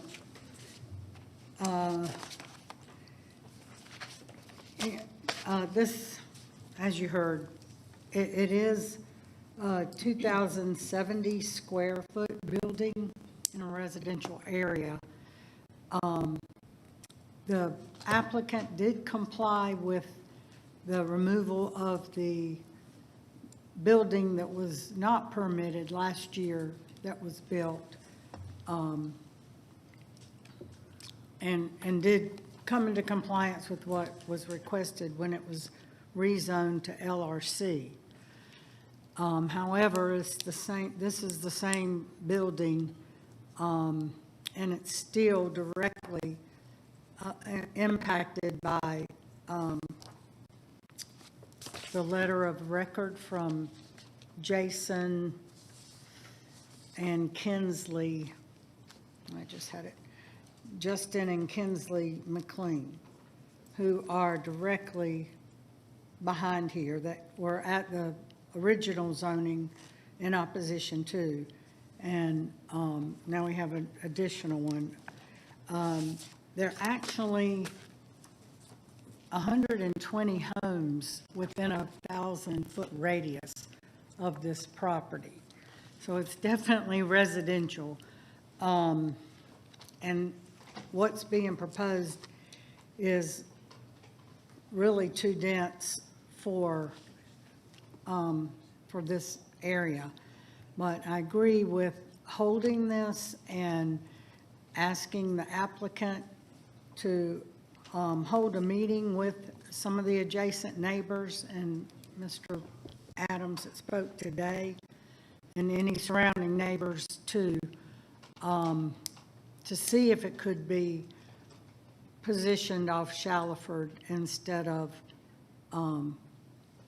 which they own that property as well, instead of coming through the neighborhood and around the back, which is impacting the, directly impacting the McLeans. Also, we need to have stormwater weigh in on this as well. On the other business, there were no comments, but I think, you know, from some of the comments today, we need stormwater to weigh in. And then also, can you go to the site plan of what's proposed now? I also had some comments about the access right now is not paved. It's gravel. Is that correct, John? Or are they pavers or what? The pattern that's on the plan is a gravel driveway. It's what? It's gravel. Gravel.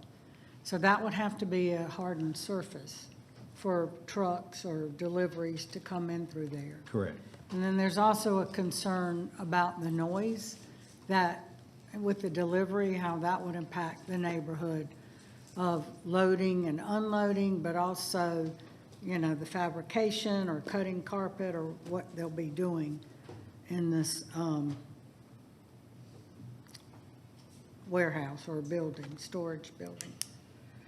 So my motion is to hold this for till the July meeting and direct the applicant to meet with the neighbors, and I can host a community meeting if you'd like to get everybody at the table, and also ask DOT and Stormwater to be available. Okay, that was a motion.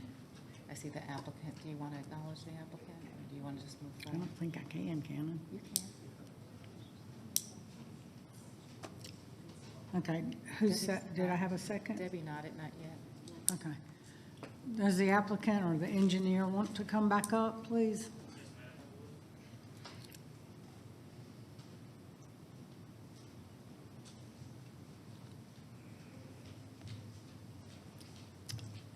Corey Cown, civil engineer, representing Sydney and Amber Silva. I just wanted to provide a couple of clarifying items. Yes, this isn't time for, if you're addressing something that was already stated, that could be helpful, but this is just not a time for new testimony. No, ma'am, it's not. It's, Okay. it's directly regarding the use, the proposed use that was commented on. So the proposed building is a 35.5 by 60-foot metal building. It is for storage. There will be no trucks accessing this building. Everything will be accessed via forklift, which is why we propose gravel. On the stormwater issue, the Georgia Stormwater Management Manual and the Cobb County Stormwater Ordinance states that as long as you remain beneath, and I've actually had conversations with Russell in the Stormwater Department, if we do not add more than 5,000 square feet of impervious, we are not held to any stormwater management requirements. In this instance, we are at 4,445 square feet of added impervious. I think the only other comment I had was, which we didn't touch on, regarding DOT comments, was dedicating the 50-foot right-of-way from center line, and we did do that. Okay. Thank you, sir. Appreciate that. Yes, ma'am. Thank you. Thank you. Am I able to say one thing, just I- about hours of operation? There wasn't an inquiry with respect to it. I'll just ask the commissioner if you want to inquire with respect to hours of operation. The challenge with bringing people up here is that it gets to be additional testimony. Mhm. Yes, ma'am. You did have additional time, but you had that time to present that. Yes, ma'am. And so Okay. it's unfortunate, but the fortunate thing is if it's held, you'll have opportunity to address all of these things, including hours of operation, because you're sharing that right now. I'm not hearing it's necessarily going to modify the motion. Just because of the opposition's comment, just because there are no trucks. No, Yes, ma'am. Thank you. Thank you, ma'am. I appreciate, I know this is tough. And I appreciate it, and please reach out to the commissioner and share that with the community when you have opportunity. Right, the motion is just to hold it and to have a community meeting when hours, everything can be discussed. Second. Okay, is there any further discussion from the board? All right, call the question. Motion carries 5-0.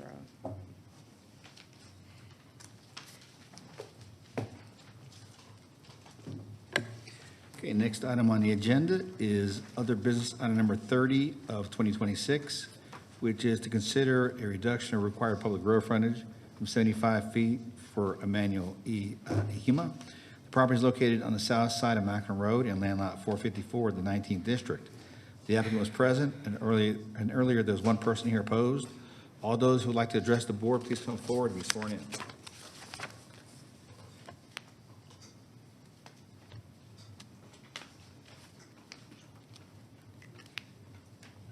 We heard her case before. What was the name of this last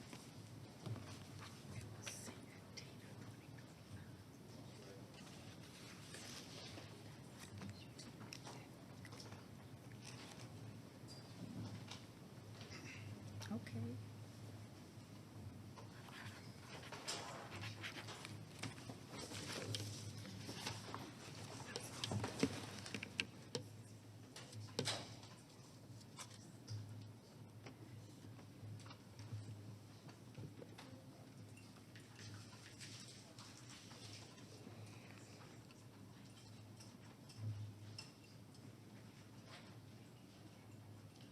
I'm sorry, sir. Please go ahead and state your name and you can begin. Good morning, Madam Chairwoman. My name is Emmanuel Ahima. I'm a U.S. Naval officer. And good morning, staff, and good morning, board. And I appreciate the opportunity to speak regarding my variance application. I respectfully request approval to subdivide my existing property into 3 residential lots utilizing a shared access arrangement. This is a modest residential request, not a high-density development, not a commercial project or a large subdivision. It's a reasonable residential use of existing property that remains compatible with the surrounding community. Excuse me, sir. It's been, oh, never mind. It's been a request for us to see your site plan as you speak. Yes, go ahead, sir. Oh, okay. Thank you. Apologize. Yep. I'll give you back a few seconds for taking off. Thank you, ma'am. Appreciate it. I understand there have been concern raised regarding the shared access easements and I believe that there should be no more than 3 houses which utilize the easement. I respect those concerns and understand the importance of preserving neighborhood character and predictability. However, this request will only add 1 additional resident to the shared access. The increase in traffic and density would be minimal, and the use will remain entirely residential and consistent with the surrounding neighborhoods. Any future development would be required to comply with all applicable county requirements, including access, safety, drainage setbacks, and other development standards. My intent is to develop the property responsibly while minimizing impact on neighborhood properties.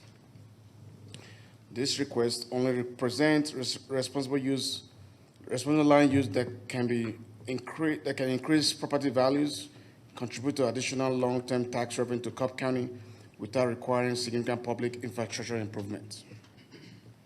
Most importantly, I am committed to being a good neighbor and ensuring any development is completed responsibly, respectfully, and in a manner compatible with the community. I respectfully believe that this request strikes a reasonable balance between property rights, neighborhood compatibility, and long-term benefit to Cobb County. I request the board to please approve my request as intended. Thank you for your time and consideration. Thank you, sir. Was there anyone here in opposition to this matter? Okay. Well, first, let me ask, was there anyone else in support? Okay, thank you. Not seeing any. For those in opposition, you'll have 10 minutes in total. Just be mindful of your remarks to give time to other speakers.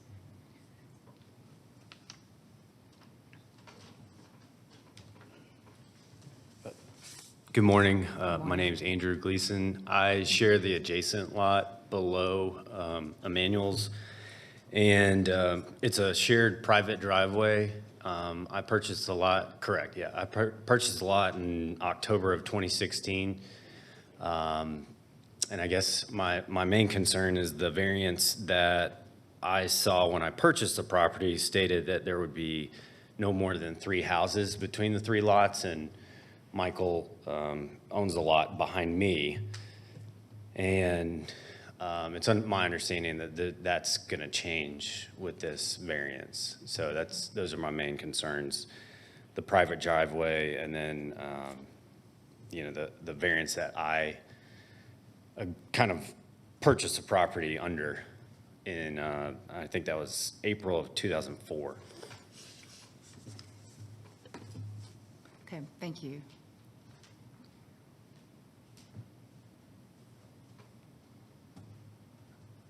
Michael Green. I live beside Mr. Gleason. Can you let us know, looking at the map, where? Yeah, I'm sorry, it's,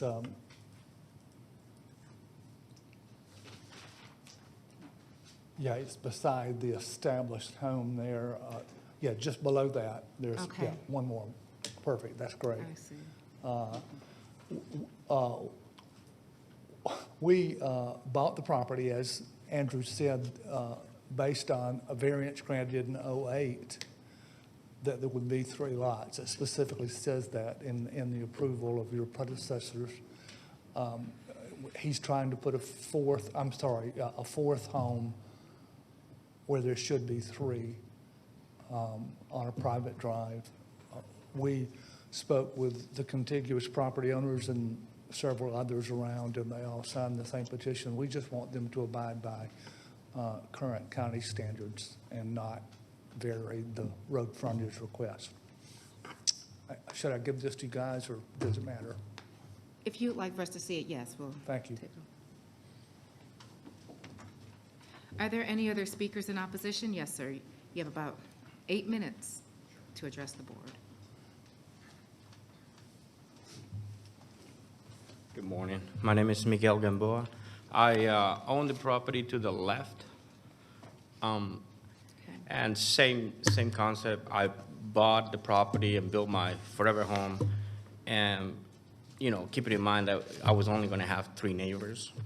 Now when Mr. Manny wants to build another house, and what I've seen out of the property, that the other property that he owns, is that he's more into the rental business. That's kind of like why I moved away from my previous community.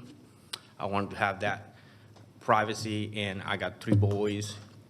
My neighbor also has kids, and if the purpose of these will be to create more rental, we just won't have any control of traffic coming in and out, or what kind of, background is getting put into those properties. We will not have control of that. That's my biggest concern. And also, obviously the way he explained it, he wants to facing my house, which is gonna be a little bit of a privacy issue for me. I don't wanna go ahead and build an 8-foot fence just to keep my house private, when I have 10 acres that clearly can do that on its own. But yeah, that's all I have. Thank you. Are there any additional speakers? Okay, not seeing any, I'll ask John for staff's recommendation. Yes, Madam Chair and Board, the staff would recommend the board approve the request subject to the site plan contained in the other business packet with the district commissioner approving minor modifications. Number 2, stormwater management comments contained in the other business packet. And number 3, fire department comments contained in the other business packet. Okay. Thank you, John. Commissioner Sheffield. Thank you, Chair. I'd like to bring up the applicant, please.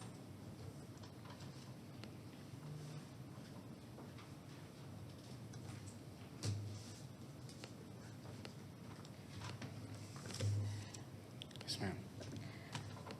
For the properties that are accessing the easement, I believe it was Mr. Gleason and Mr. Green, is that easement located on your property? Yes, ma'am, that is my property, yes, ma'am. Okay, all right, thank you. That's all do you guys have any questions for the I applicant? don't know what I'm seeing. What- Yeah, so, tract 3, that is already an existing home. So he's just looking to subdivide this one property. Tract and 2. make it to 2, not from Tract 2. 2. Tract 2, yes. Yeah, that's he's all that looking we're to looking at. split tract 2. Okay. Yeah. Thank you. Ma'am, can I give some clarifying Sorry. some I'm mix? sorry, it's going to have to Testimony's be, over. yes. If the commissioner asks for additional comments, then we'll get it at that time. Yes. Okay. And I do have a question for Miguel, and I'm sorry I didn't catch your last name, sir, if you wouldn't mind approaching.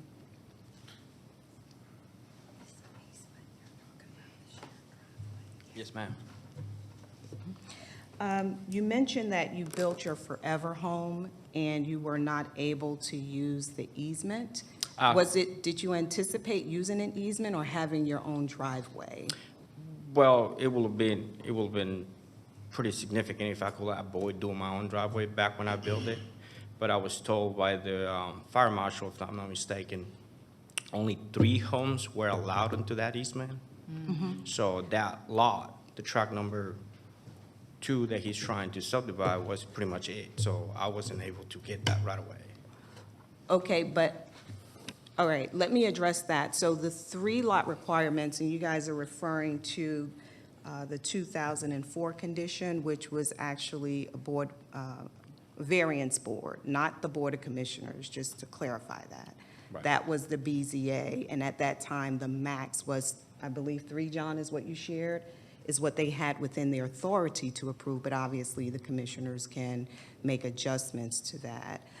But just going back to my question regarding your forever home, so in your forever home, you intended to use an easement rather than your own driveway? I'm just trying to understand that. Well, it will because be- easements can always be removed. Right. Yeah, it will have been, at the moment, it was just a matter of, trying to save money wherever you Gotcha. could. But it wasn't really Cut like, that was, cost, yeah. I You just understand. cut costs on it. That's pretty much it. Okay. All right, thank you, sir. I Yes. appreciate that. Thank you, Chair. I know that there was, based on the testimony, concerned with respect to this board considering denial because the BZA approved 3 units, and the expectation of the homeowners at that time, at least when they purchased, was that it would be no more than 3 on the parcel. Again, that was decided by the Board of Zoning Appeals, and this is precisely why we have this process that we've had. And we had a application earlier today, very similar request, so these requests are not uncommon. And Mr. Ema, the easement sits on his property. So had it not been for his property, then 2 of the parcels would be landlocked. But I certainly understand your concern and the expectation of not allowing additional homes to be built there. The subject parcel, I believe there's a total of nearly 3 acres, 2.82 acres, that the applicant owns that he wished to subdivide. With Lot 2, if that is approved, each of those lots would be a little over a ½ acre, which I don't think is unreasonable for a lot request.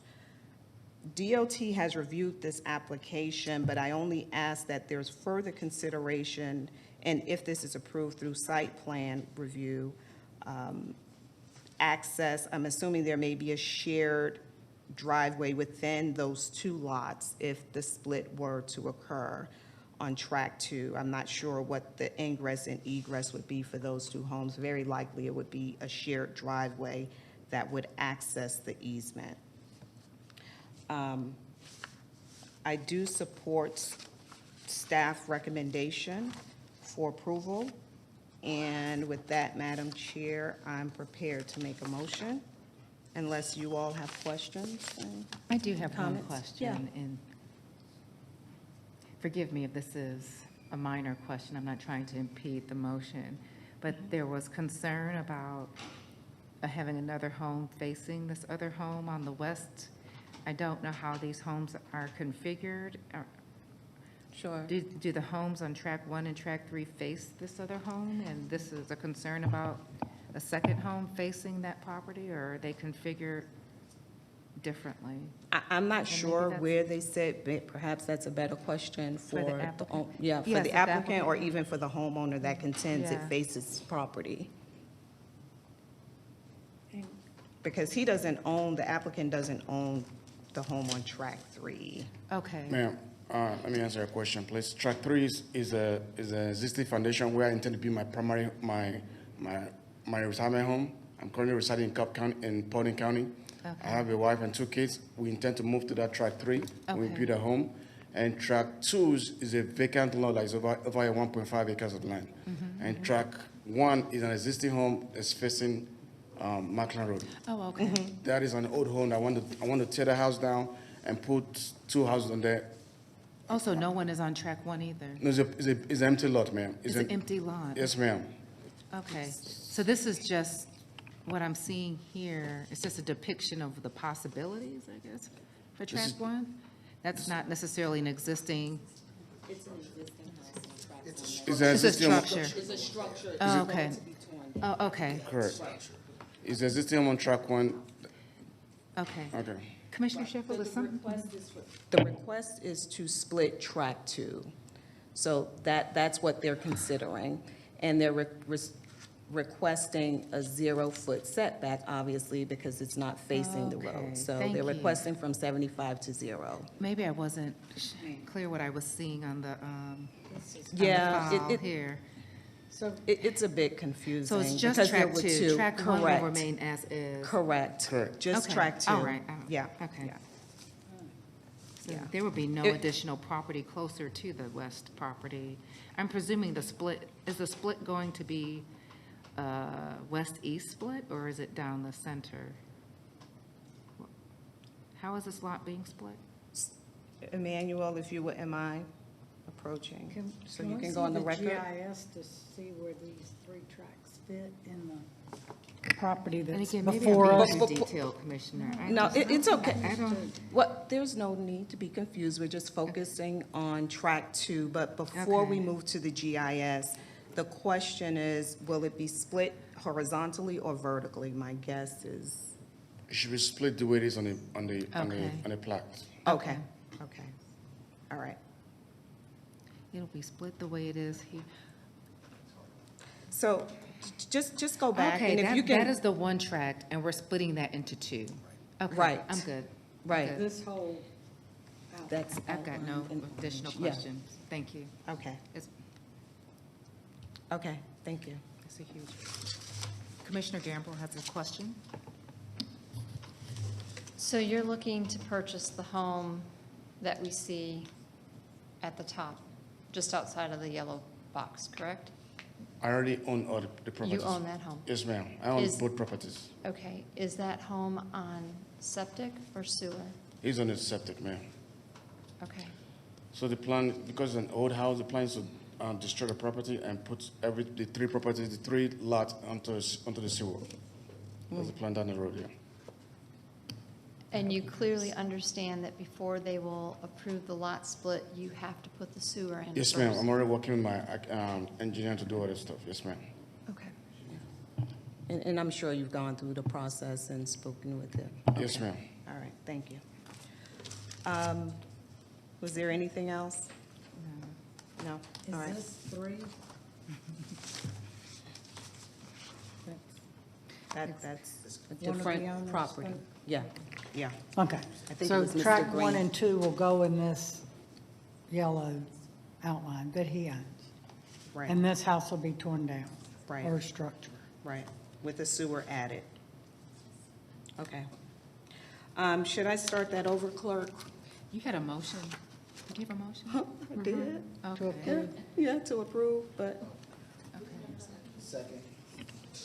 no, because I So there was have no- additional. Oh, there's no motion. You Oh, stopped okay. mid-motion, so. But I started the motion. Okay. Kind of I like think me. you asked you if we had questions. Yes, you started and then wanted to see if any of us had questions. You're right, before you. okay, I went outside, right. All right, so I make a motion to approve OB 30-2026 with the following condition, that no further lot split on the parcel, and all staff comments and recommendations not otherwise in conflict. Second. Is there any further discussion? We'll call the question. The motion carries 4-1 with Commissioner Gamble in opposition. John, do we have any other matters on our agenda today? That completes your agenda, Madam Chair. Thank you, Commissioners. We are adjourned. Thank you. You said we'll be out. Okay, good luck.